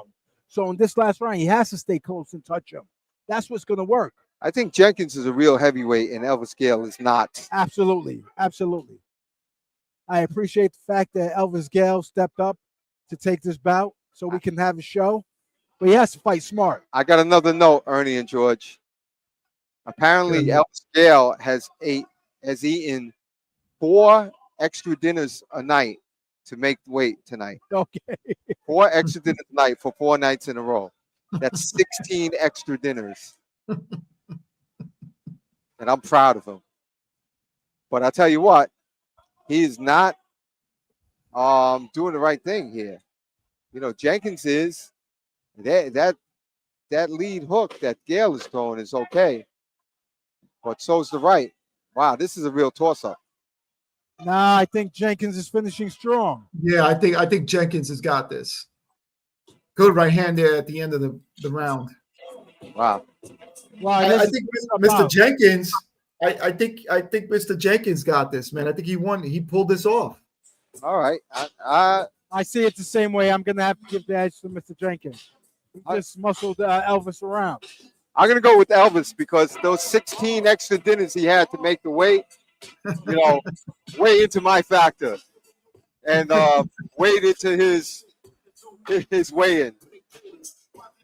I tell you what, this is something for the kids out there to learn and the young boxers and even the old boxers.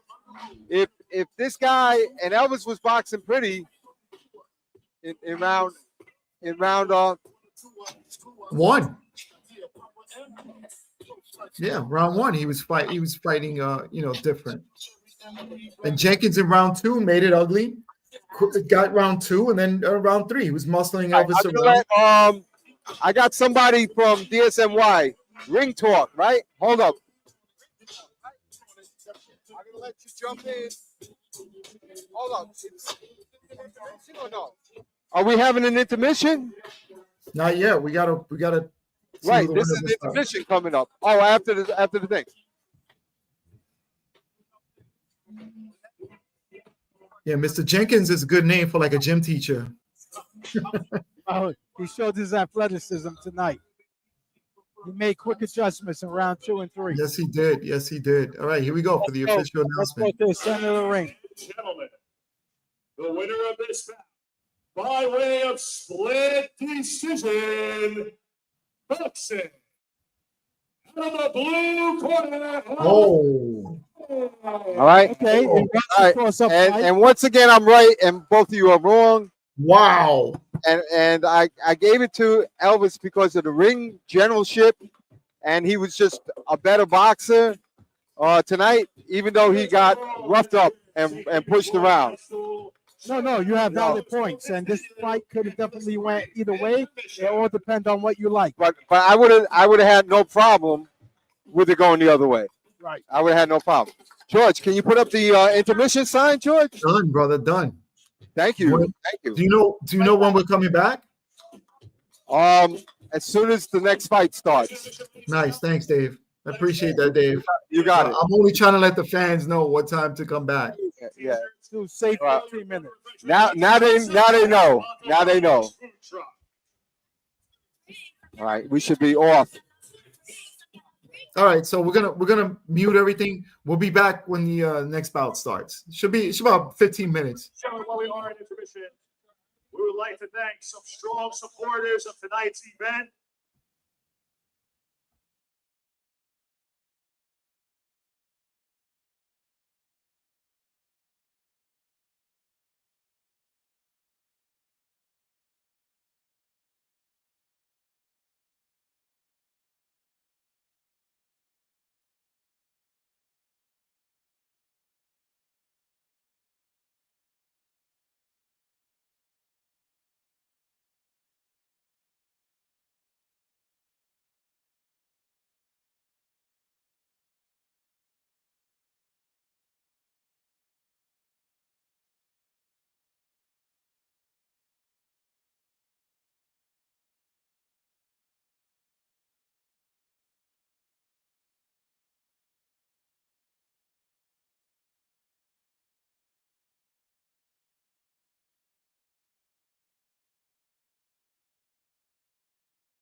better when we come together. And brothers and sisters to keep the city clean and safe. We show respect not only in the way, but in the community we serve. Before we get started, or before we get moving, I want to take a quick second to talk about something very close to my heart. As many of you know, Pat Russo, right here, and New York City Catholic has been nothing but wonderful to me growing up. It gave me an outlet that I never knew I needed. But it goes even deeper. To also help my family when I community was struggling with something that we were struggling with at the time. That support is something I'll never forget. Thank you, Pat. Thank you, New York City Catholic Kids. Tonight, with the support of my fighters and everybody, I'm honored to be able to get back.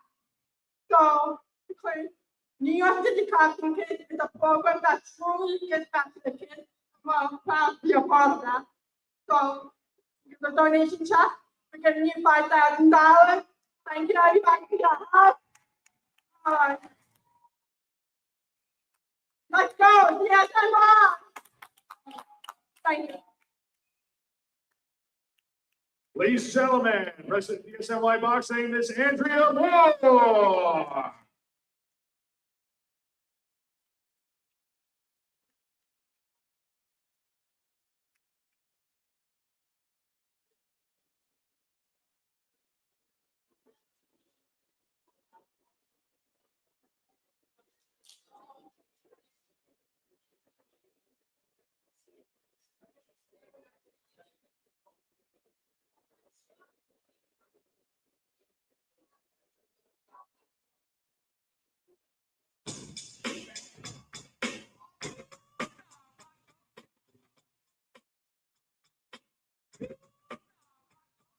That's, ladies and gentlemen, takes place in 32-minute rounds of the light middleweight division. First approaching the red corner at this time, here is Gary Neves.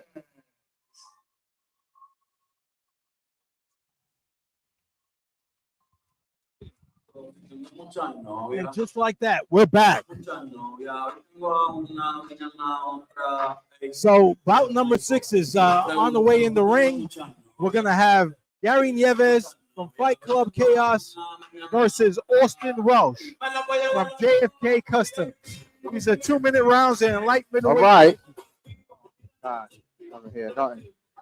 You hear me? I hear you. I can't hear nothing. All right. George, how are you?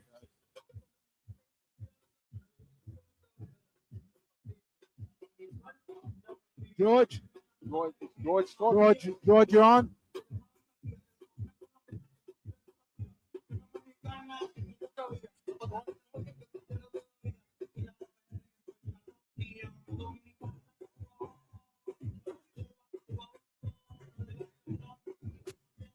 All right, we're working out the kinks here. I think you guys can hear me, right? I can hear you. I can hear you. Good. Can you hear us? Yes, absolutely. Okay, you got me. We gotta get Dave back on the air. Okay. His opponent in the blue corner at this time, Austin Walsh. Okay, here we go. Okay. Austin Walsh is on his way into the ring in the blue corner. From Customs. That's right.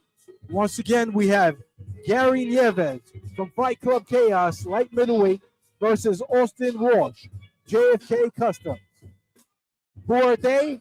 They check your packages as they come into the airport.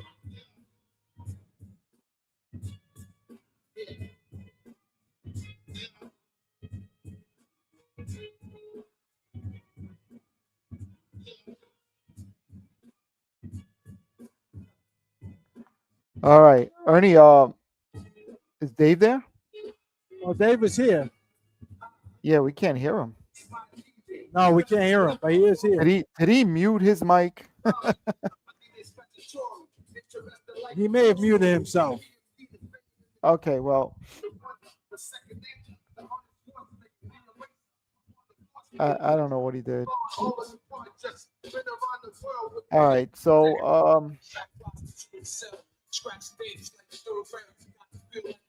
Gary Neves in the red corner. Again, light middleweight versus Austin Walsh from JFK Customs. And Gary's from the Fight Club, Chaos Fight Club. And this is a 2-minute bout. 2 minutes, 3 rounds. Okay, let's see if we can get Dave back on. Introduce competitors in the slight middleweight bout. Can you hear me, George? Yes, absolutely, 100%. Out of the red corner, representing FC Chaos, here's Gale. His opponent boxing out of the blue corner. That's Customs, Austin Walsh.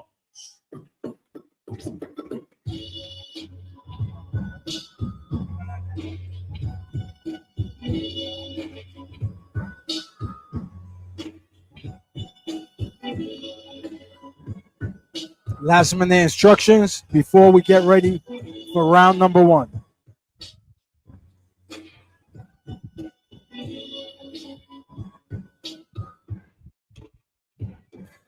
Here we go, round 1.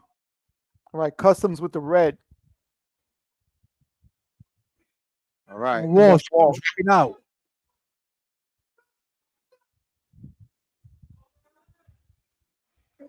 Neves came in with a barrage of punches, man. Just overwhelming Walsh. Walsh again to the corner, gets out of the corner. Can't hear anything. I'm not sure. Yeah, you got me out. You knocked me out too. All right. Angel Alonso, let me know if you can hear me. I could hear you, Dave. I don't know if you could. Oh, you knocked us off. We're off the air. You guys are on the air. I definitely hear you guys.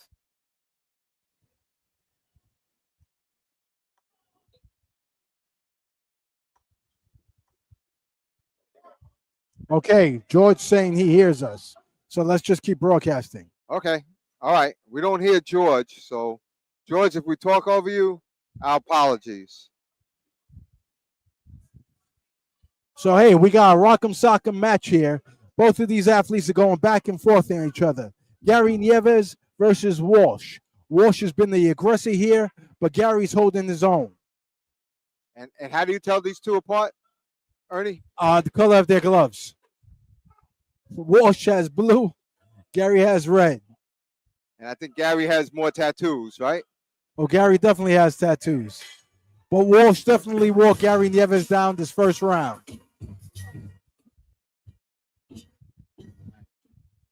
All right. So that's interesting round 1.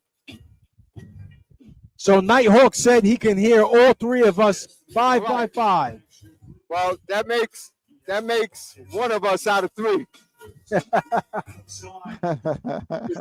and I can't hear each other, but we're a broadcast anyway.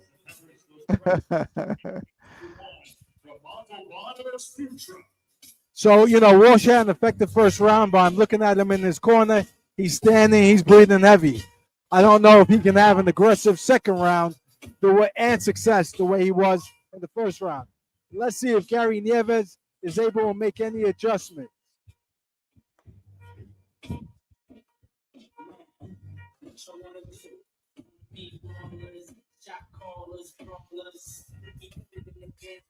Here we go. The beginning of round number 2. And Walsh continues where he left off. Punching around. Backing Neves up into the ropes. But Neves spins out of the corner. Walsh keeps going left and right. Oh my gosh. He's going with some compunction. Wow, Austin. Walsh is like really letting him go. And Walsh is using that left elbow to keep Neves at bay. Oh, yeah, he's a tough one. I tell you what, and this is what I'm saying about FC Chaos. These guys can box.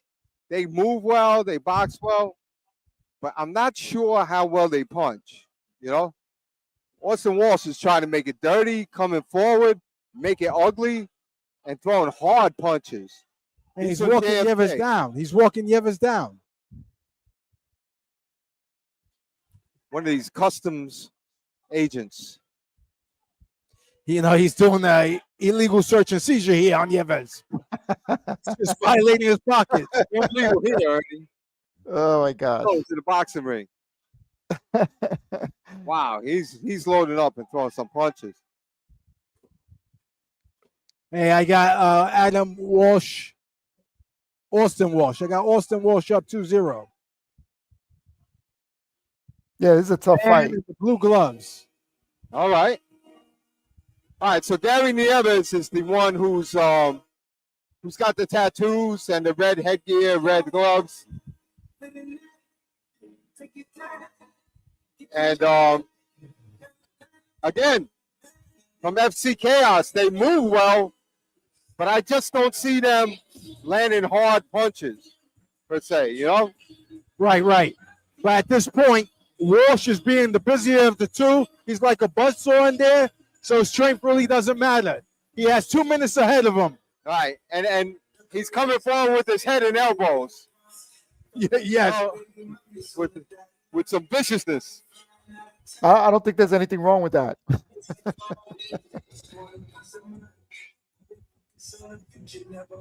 You got to hit him when you can. And how Here you we can. go. We're getting ready for the third and final round as boxers receive their last-minute instruction. I have Walsh up 2-0. Let's see if Neves can make some adjustments and turn this around. Same here. See. Round 3. Wow. And I tell you what, Austin Walsh is fearless now. He's not afraid of anything coming back. He's just throwing as hard as he can. And Neves is blocking a lot of them and catching them in between punches. But is it enough to win the round? Well, Neves just got himself. No. Walsh is getting a warning. Is he getting an 8 count? What's he doing? He's getting one for coming in with his head. And now they have an equipment malfunction. Okay, Austin Walsh was just one for coming in head first. That's Austin the Bull Walsh. Why are people surprised? Why is the ref surprised? That's Austin El Lobo. They gave Neves a nice minute of a rest there, but they also gave Austin Walsh a rest. And now he's coming right back. Yeah, let's see who's that going to favor. There's no stopping Walsh. He's a buzzsaw. Right. And Neves is going to get one for holding. And Walsh is going to get one for pushing. Neves with a nice check hook. But again, no flavor, no spice. Oh, there's one. It looked like it hurt Walsh for a second.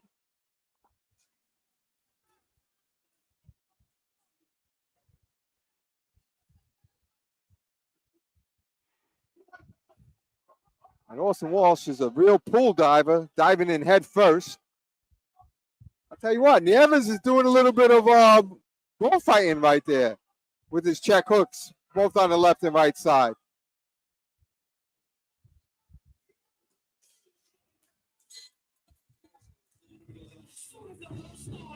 Yeah, Austin Walsh fought to the last minute. Good fight. He definitely got a decision here. I gave Neves the last round though, with those elusive check. I don't think so. I saw Walsh winning that last round. We know about the first two. First two, I come leaning towards Walsh. Right, definitely got worked in the first 2 rounds.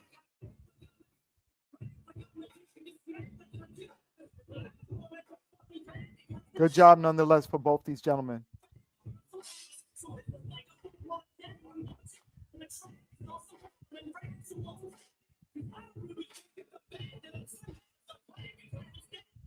Okay. All right. So we're awaiting the official decision.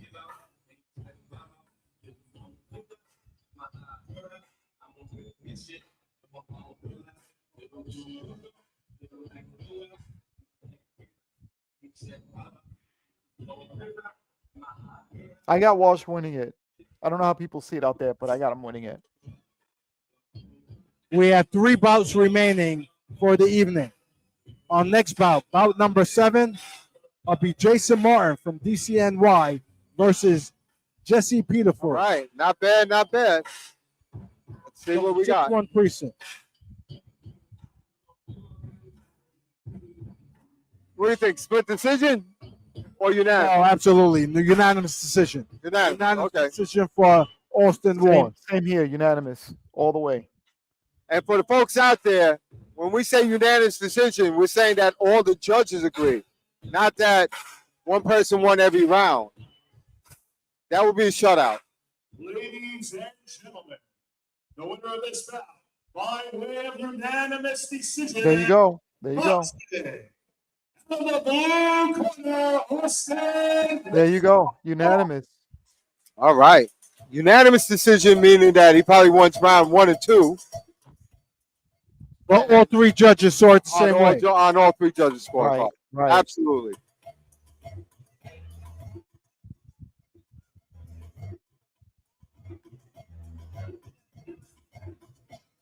All right, so we got 2 more bouts coming up. And that's going to be DSNY versus NYC. All right, so as I stated, we're going to move on to bout number 7. Jason Martin from DCNY versus Jesse Peterford from the NYPD, 6-1 precinct. These are going to be 90-second rounds, a minute and a half in the light heavyweight division. Actually, it was 3 more bouts. I said 2, but it was 3. All right. How many fights we got down? If you saw the scorecard, fight number 4 was skipped. And we are in fight number 7 coming up. First, taking his way to the red corner at this time, there is Jason Martin.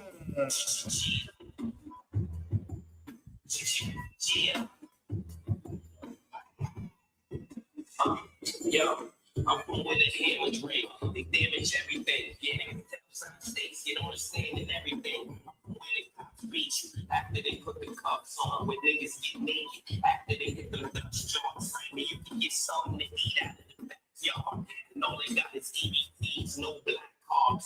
Local bars you can knock off, yeah. The sun be out, but the sky still be charcoal gray. Shorty just trying to get his breath back. I'm from where they pop the new Jordans after they next pack. I'm from where they put 40 in it after they head. I'm from where these bitches fuck you into the bed trap. You know, just from where them crackers can get you straight. So I guess they have no rated PG over here. Oh my gosh. We just been informed we're going, he's going to log out and log back in so that we can attempt to correct any technical issues we're having. All right, Jesse Peterford is a exciting fighter from the NYPD, a sergeant.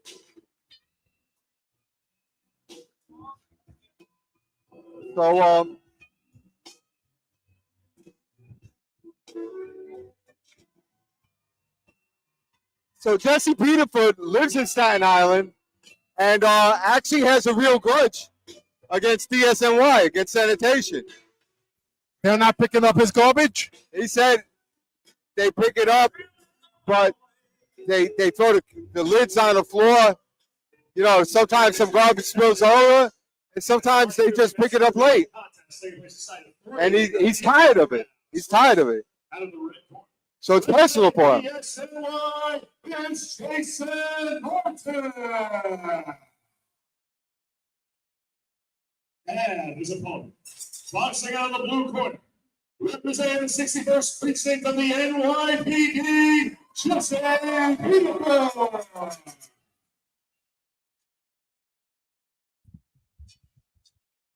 Yeah, we should have an interesting bout here.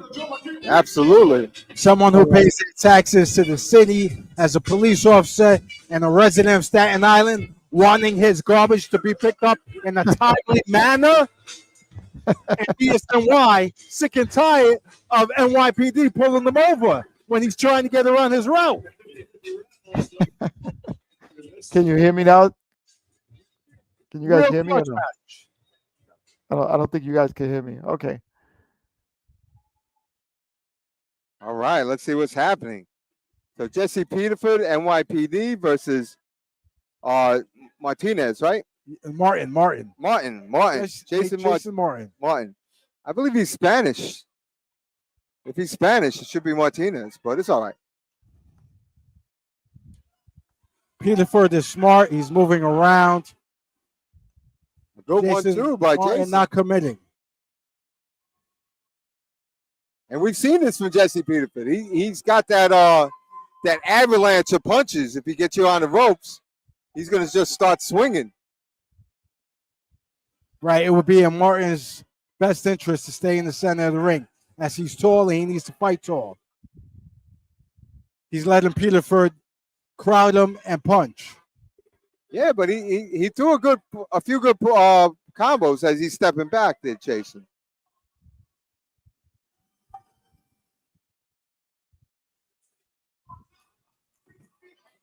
All right. I don't know why they wanted to keep their heads up. They should hit like bowling balls and just whack each other out. Oh my God. Peterford's just mauling them. Yeah. But I'll tell you what, Jason Martin is, well, he was doing good. He's doing a lot of holding now. But he's got to get his feet under him. Good punch after the bell by Jason there. End of round one. Yeah. So we're being told Jason Martin is completely 100% Spanish. Really? Well, how come it's not Martinez? What happened? He heard ice may be in the building. He took off the last two syllables. Yeah. Somebody in his family a long time ago got rid of the easy.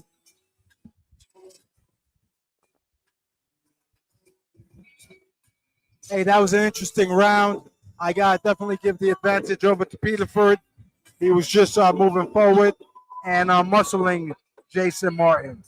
Let's see if Martin can make some adjustments. I like what I see. He's tall, he's skilled, he's lanky. He just has to stand behind that jab. Right. Let's try to bring in. I'm going to try to bring somebody in.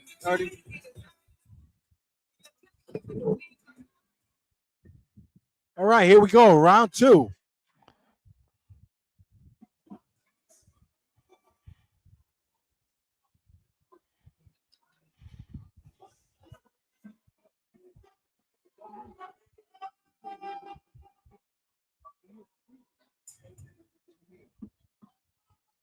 Okay, so Peterford is getting warned for keeping his using his head, but he comes charging right back in, right at Martin. Hey, we have a guest commentator joining us right now, C-Rib from Department of Sanitation. Welcome to the show. Hey, how you doing, Ernie? I'm doing well. Hey, we got an interesting bout going right here. We got Peterford against Martin here. Martin's long and lanky, but he's letting Peterford manhandle him. How are you seeing this fight? Man, I see it as a good fight.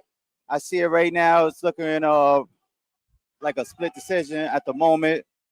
I'm just hoping Martin picks it up right now. Okay. Peterford is looking good out there. Yeah, thing is that Peterford is busy. He's aggressive, and Martin's just holding. Martin has to do something. He has to move around. Right. He has to move. He's getting outworked this round. Yeah. All right, end of round two.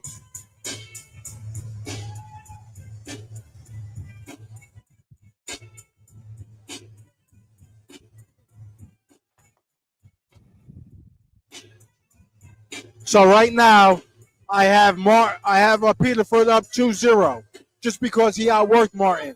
Martin's going to have to make some adjustments here and come out very busy in the third round if he has a chance of winning. Well, I feel like the first round was close to me. Second round, yeah, I give it to Peterford. This third round, Martin has to come out strong. If not, he's going to lose this one. All right, well, the next 90 seconds are going to tell who wants it more.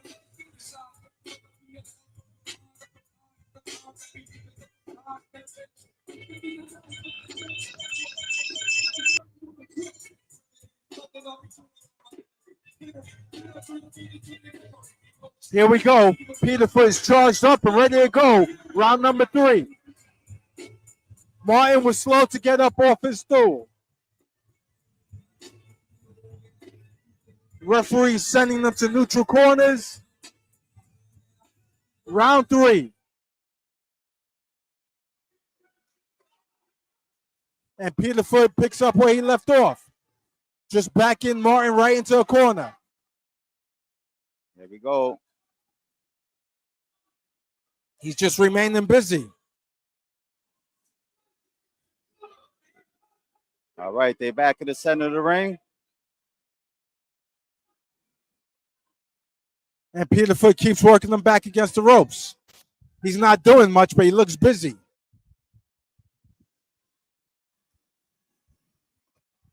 Martin has to get off those ropes. Yeah, Martin has to throw punches. He has to throw punches. I think he should start jabbing and get off the ropes. Right now, he's being outworked. He's not stopping. He's punching, and Peterford is just mauling him.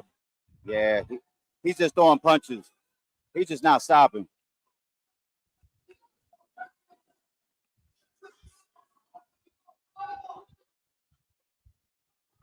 There goes Peterford, just touching, connecting. They don't have to be hard to be effective. He's scoring points. Yeah, he's definitely scoring points. It's definitely not hurting Martin, but Martin definitely looks like he's getting a little tired. He has to bring up the energy. He has to start really swinging. Hey, Peterford definitely outworked Martin in this fight, and he easily won the unanimous decision. Yeah, I gotta agree with that, man. I like to give both these guys big applause because they did do a good job. It was a great fight.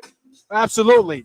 You know, anytime you step up into that ring in front of a crowd and you give it your best, you absolutely deserve my hat off.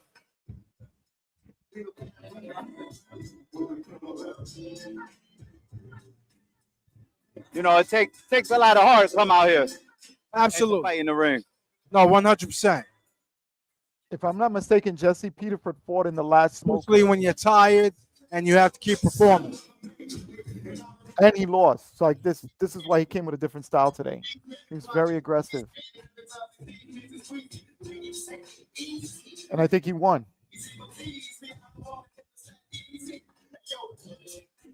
Hey, Martin looks a little tired.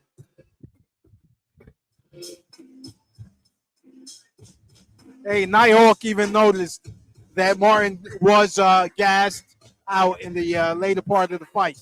But hats off to both athletes. They showed up and they gave their best. Absolutely.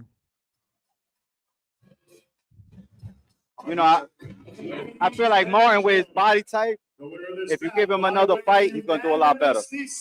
There goes the unanimous decision out of the blue corner.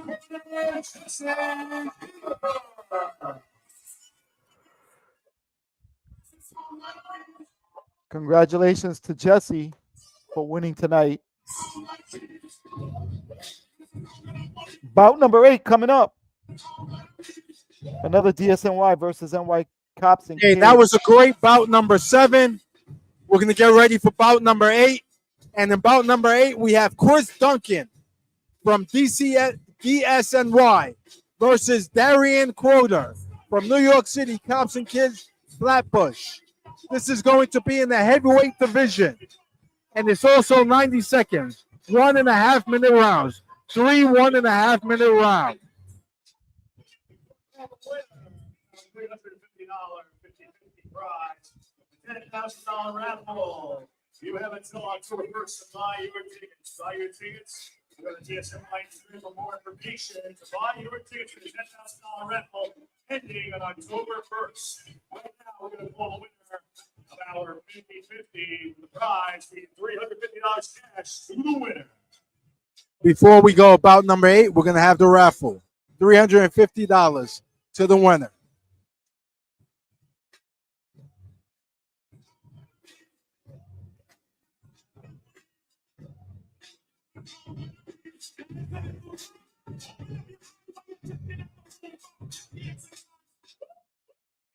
winning ticket number is 542293. 542293. It's got initials JG or TG on it.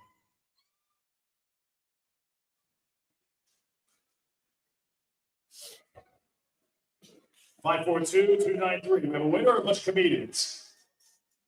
All right, go.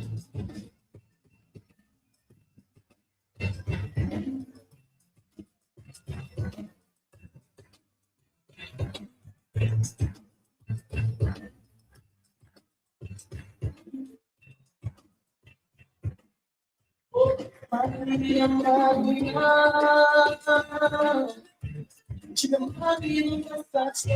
gentlemen, our next contest this evening here at Showdown Strongest will take place in the heavyweight division inside of 3 90-second rounds. Our first competitor mixed weight in the red corner at this time. Here is Chris Duncan. All right, let's go, Chris Duncan from DSNY SI2. Give it up. DSNY, baby. All right, all right.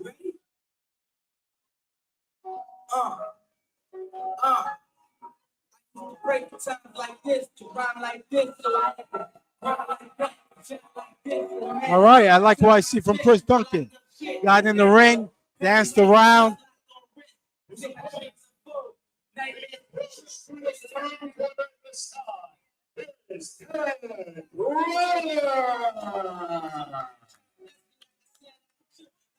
New York Cops and Kids, Flatbush, Darian Crowder.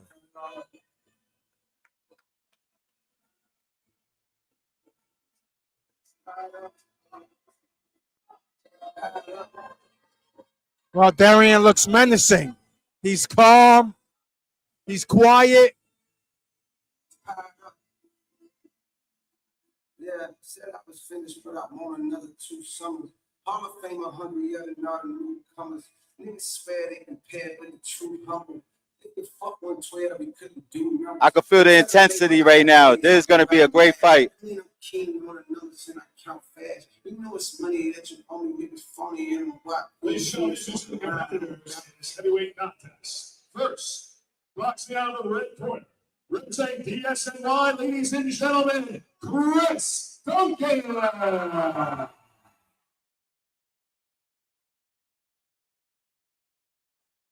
His opponent, boxing out of the blue corner and representing New York City Cops and Kids, Darren Crowder. Here we go. Here we go.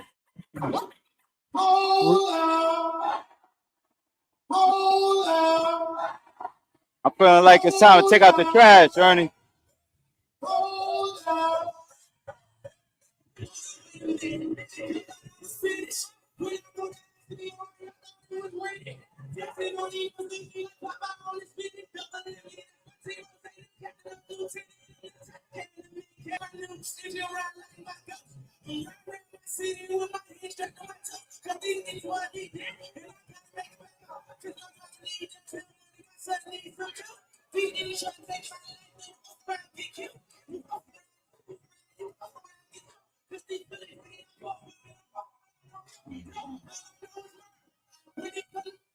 Round one.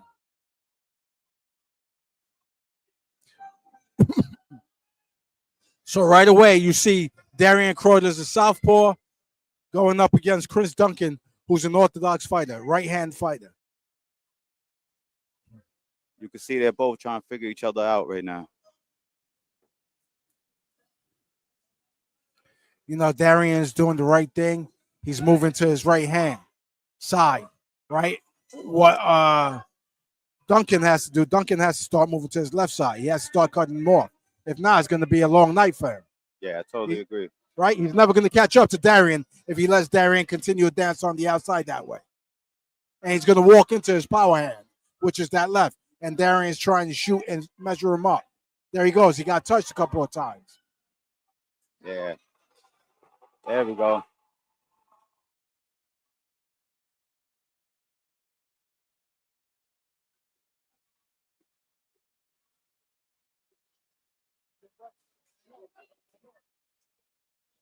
You know, Chris is walking straight in. He got to watch it.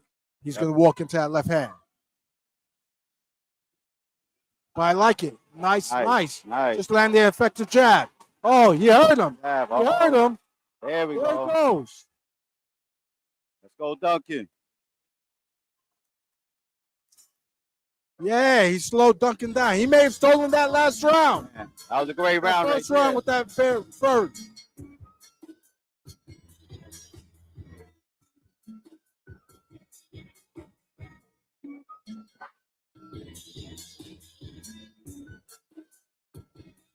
All right, so Darian is definitely going to have to make some adjustments. He started strong in that round, but I think Duncan may have pulled it off in the end. It's still anybody's fight, but it's looking real good for Duncan.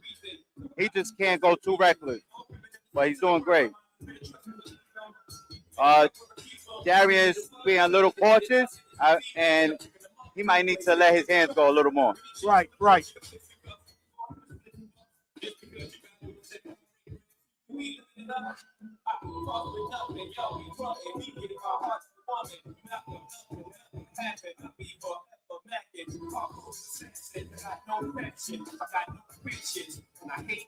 Round number 2.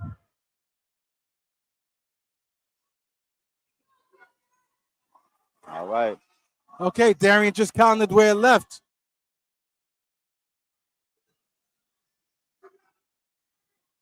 Darian looks to have made some adjustments.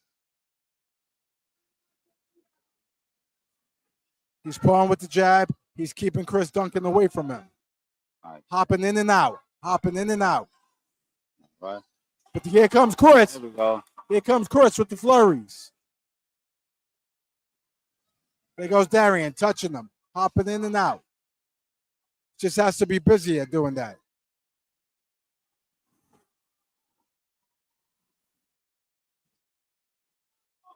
Darian's being smart. Darian's touching them and tying them up. See, Chris just punched there. Good thing about Chris, he is landing when he's coming forward. And Darian's looking. Look, he's getting picked away. Definitely. He's getting picked apart. He hasn't touched Darian yet. Chris just got hit where it left hook. 10-second warning. The good thing he's being active. Okay, I got it 1-1.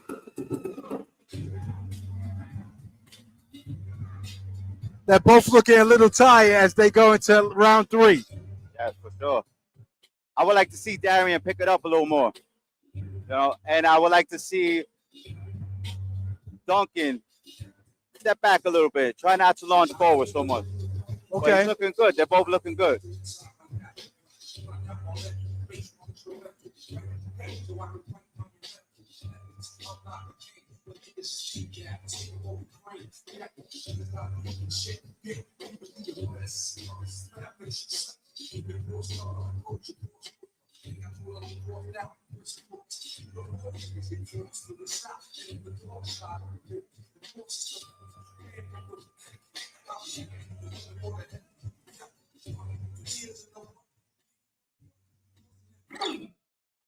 Round 3.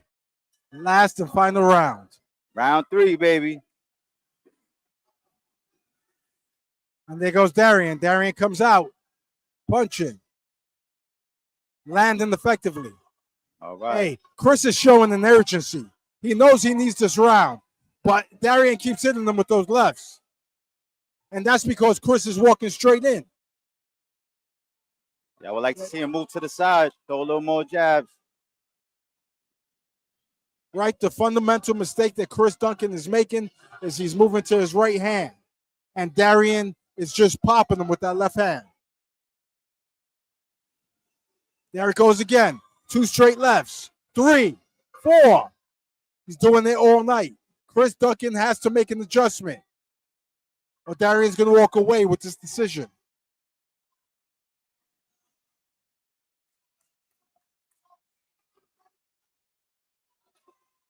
You're right. You know, Hey, Duncan isn't showing any head movement. He's just walking straight in, right into Darian's left hand. Even Darian knows it. He's leading with his left hand now. Chris is making it easy for him. I feel like Here comes Chris. go, Chris. Rallying. Go, pick it up. Rallying. Pick it up, Chris. There it goes. There we go. There we go. And Darian has to do the referee takes the point. Oh, man. And Darian gets an 8 count. Let's freaking go. That just made this bout much closer. And the round ends. Hey, listen, that was Darian's round up to the 8 count. But here's the thing about amateur boxing. An 8 count is for the protection of the boxer and only counts as 1 point. So with that said, I believe Darian still walked away with the decision. I think Duncan had the first round. I think the second round was pretty close. And I think at the end of the third round, Duncan took it for the win. Okay. And with all of that, he had Darian dizzy a little bit. I feel like if the round was a minute longer, he would have won with a knockdown. We're going to see. But you're right. The best punch of the night was the referee getting clipped, and he took it well. And whoa, did you see the ref? Man, he got a jaw. Yeah. I think he got the strongest jaw of the night. That's right.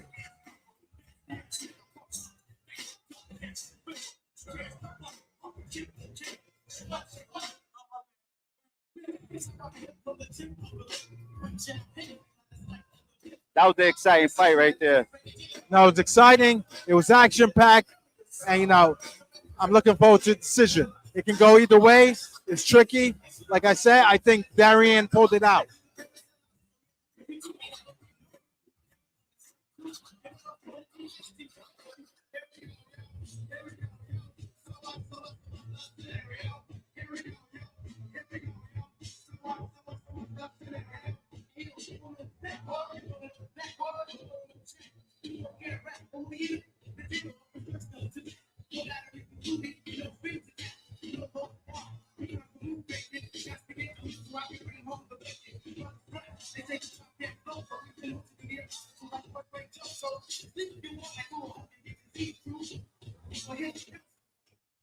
So here we go with the official decision.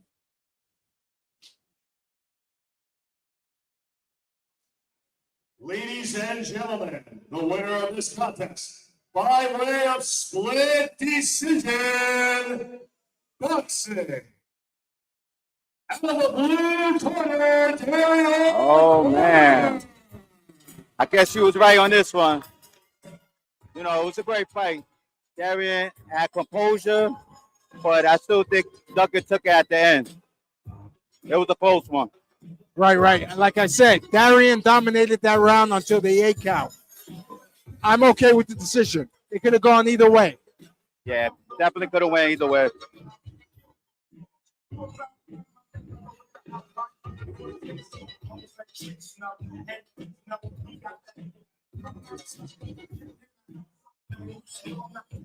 Okay, so we're getting ready for our 9th and final bout of the night.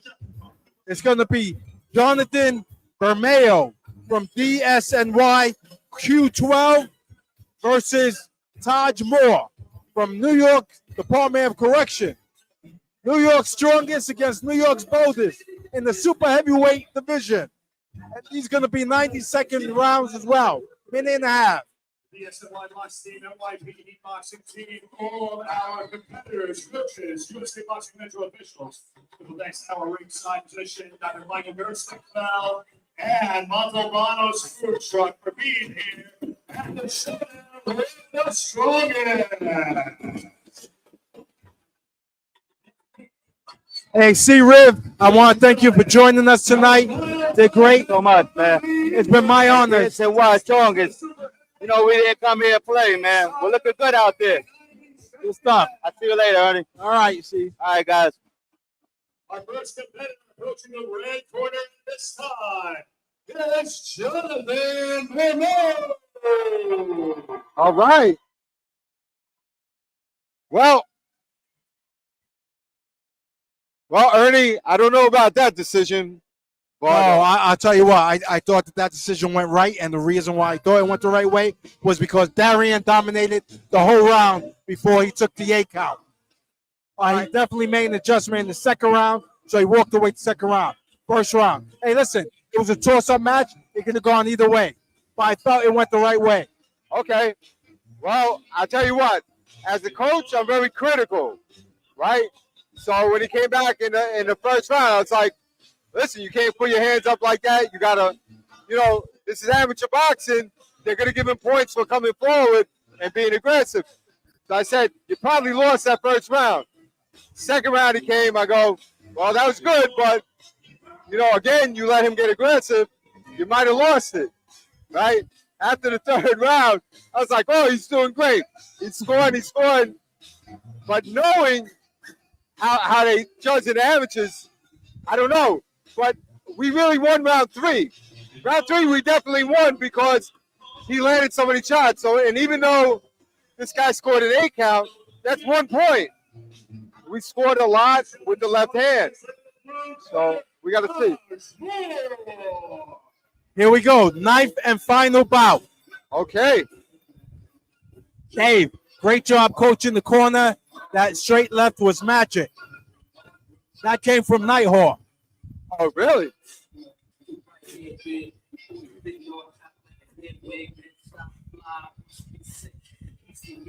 Once again, 9th. Thank you, Nighthawk. Thank you. Appreciate it. Final bout. Jonathan Bermeo from Department of Sanitation, New York versus Taj Moore. Final contest this evening, the showdown for the strongest takes place in the super heavyweight division inside of 3 90-second rounds. Ladies and gentlemen, are you ready? We're ready. We're ready. All night. Definitely ready. Definitely ready. Let's take it home! Matt does such a great job First, announcing the fighters.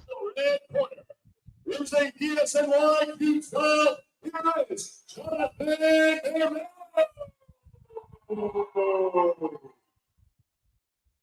His opponent, boxing out of the blue corner, representing the New York City Department of Corrections, Taj Moore.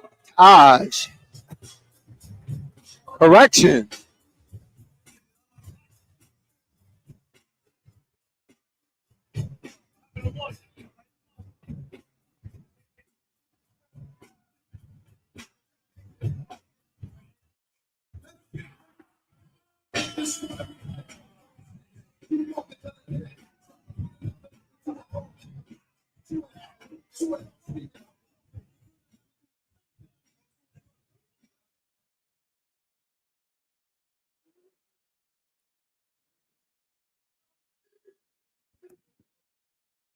Okay, here we go. Round 1. Bermeo can lead him with a jab. These are big guys. Oh, Moore with a nice 1-2. That's Taj, right? Yeah, Taj is keeping. He's like the Taj Mahal. Taj. Let's call him Taj Mahal because Taj Moore and Taj Mahal, they're the same. Taj Mahal. Oh! Big That's punches. a 1-2-3. Big punches. And I'll tell you what, this Jonathan Bermeo from DSNY, he's got a good chin. Because you and I would have been knocked on the ground, Ernie, with those. He absorbed that well. I have to agree with you. It must be, those heavy garbage cans in the morning. Yes. Right now, Taj Mahal's trying to lock him up. I see it. Oh, big left hook. But I'll tell you, Bermeo keeps moving forward. He shook it off. He says, "Is that all you have?" He's a tough guy, man. I'm pretty impressed with this Bermeo guy. And there goes Taj Mahal leaning on Bermeo. Can't do that. He's being warned for it. I think it's okay in the Taj Mahal to do that. Oh, wow. He's eating punches, but he's coming back. Bermeo's coming back with some. Oh! He just put the garbage out. Wow. Straight right hand. Yes, Bermeo was coming back. It's over. He got hit with the right hand. Oh, my goodness. Oh, he took a hard right hand and went down. Wow. And that was a wild exchange. That was a wild exchange. Let me tell you something. Bermeo was coming back. Bermeo was coming back. Yes, he he had was. Taj Mahal on the ropes. And then he Absolutely. just got caught. Taj It's over. It's over. leased out with where is the Taj Mahal? India. India? Seventh wonder of the world. All right. Used to be in New Jersey Leased too. out with the mongoose. Yeah. Or a cobra or something. I don't know what they got in India, but Taj Mahal came out with it. All right. Hey, great finish to the night. We'll go up to the center of the ring for the official decision. But you're right. It was an interesting bout right onto the point that Johnson and Bermeo walked into a right hand by Taj Mahal. Right. I'll tell you what. These guys are legit. Wow. Then it says, Hey. wow. It's been a pleasurable night with DSNY, New York City Cops and Kids, and New York's boldest in the house, representing all of us tonight. The first smoker that DSNY had, they did it in Staten Island. They chose Staten Island. Maybe next time it'll be Brooklyn or something like that. But kudos to DSNY and Andrea for putting this together, and the DSNY team for fighting. A great sportsmanship as both athletes hug it out. Great job. Hey, we ended the night with a big knockout, which is what the fans look for. Part of life. Part of the boxing life. You get hit sometimes. Sometimes you get hit when you're punching. You know, Ernie, the point at when somebody's most vulnerable to get hit himself is when what? When he's throwing punches. That's right. When he's throwing punches. You're leaving yourself open. Showdown with the strongest in 1 minute and 24 seconds of the first round by way of knockout. Out of the blue corner, Taj Mahal. All right, so we're going to call it a day. We're going to call it a night. We're going to call it an untrashy night. You know? It's been great working with you once again, George and Dave. I look forward to doing it again. We're going to turn it over to George to close us out. All right, George, take it away. All right, guys, thank you again for joining us here this evening for an eventful night of boxing. Great boxing, as you saw. DSNY take on NYPD in Staten Island, like you, Dave just mentioned. We want to welcome everybody to come back and join us on Halloween on October 30th. We will be live. We're going to be at the Melrose Ballroom on October 30th for a Halloween costume party. You can check out all the details on our Instagram, Facebook, and YouTube links. You can come out there, get a ticket on ticketlife.com. That's ticketlyfe.com. You can get tickets to go in. Bring in a costume. We're going to have a lot of fun. Thank you so much for joining us as always. We appreciate all of you for joining us every time that we go on live. We thank you. Take care and good night.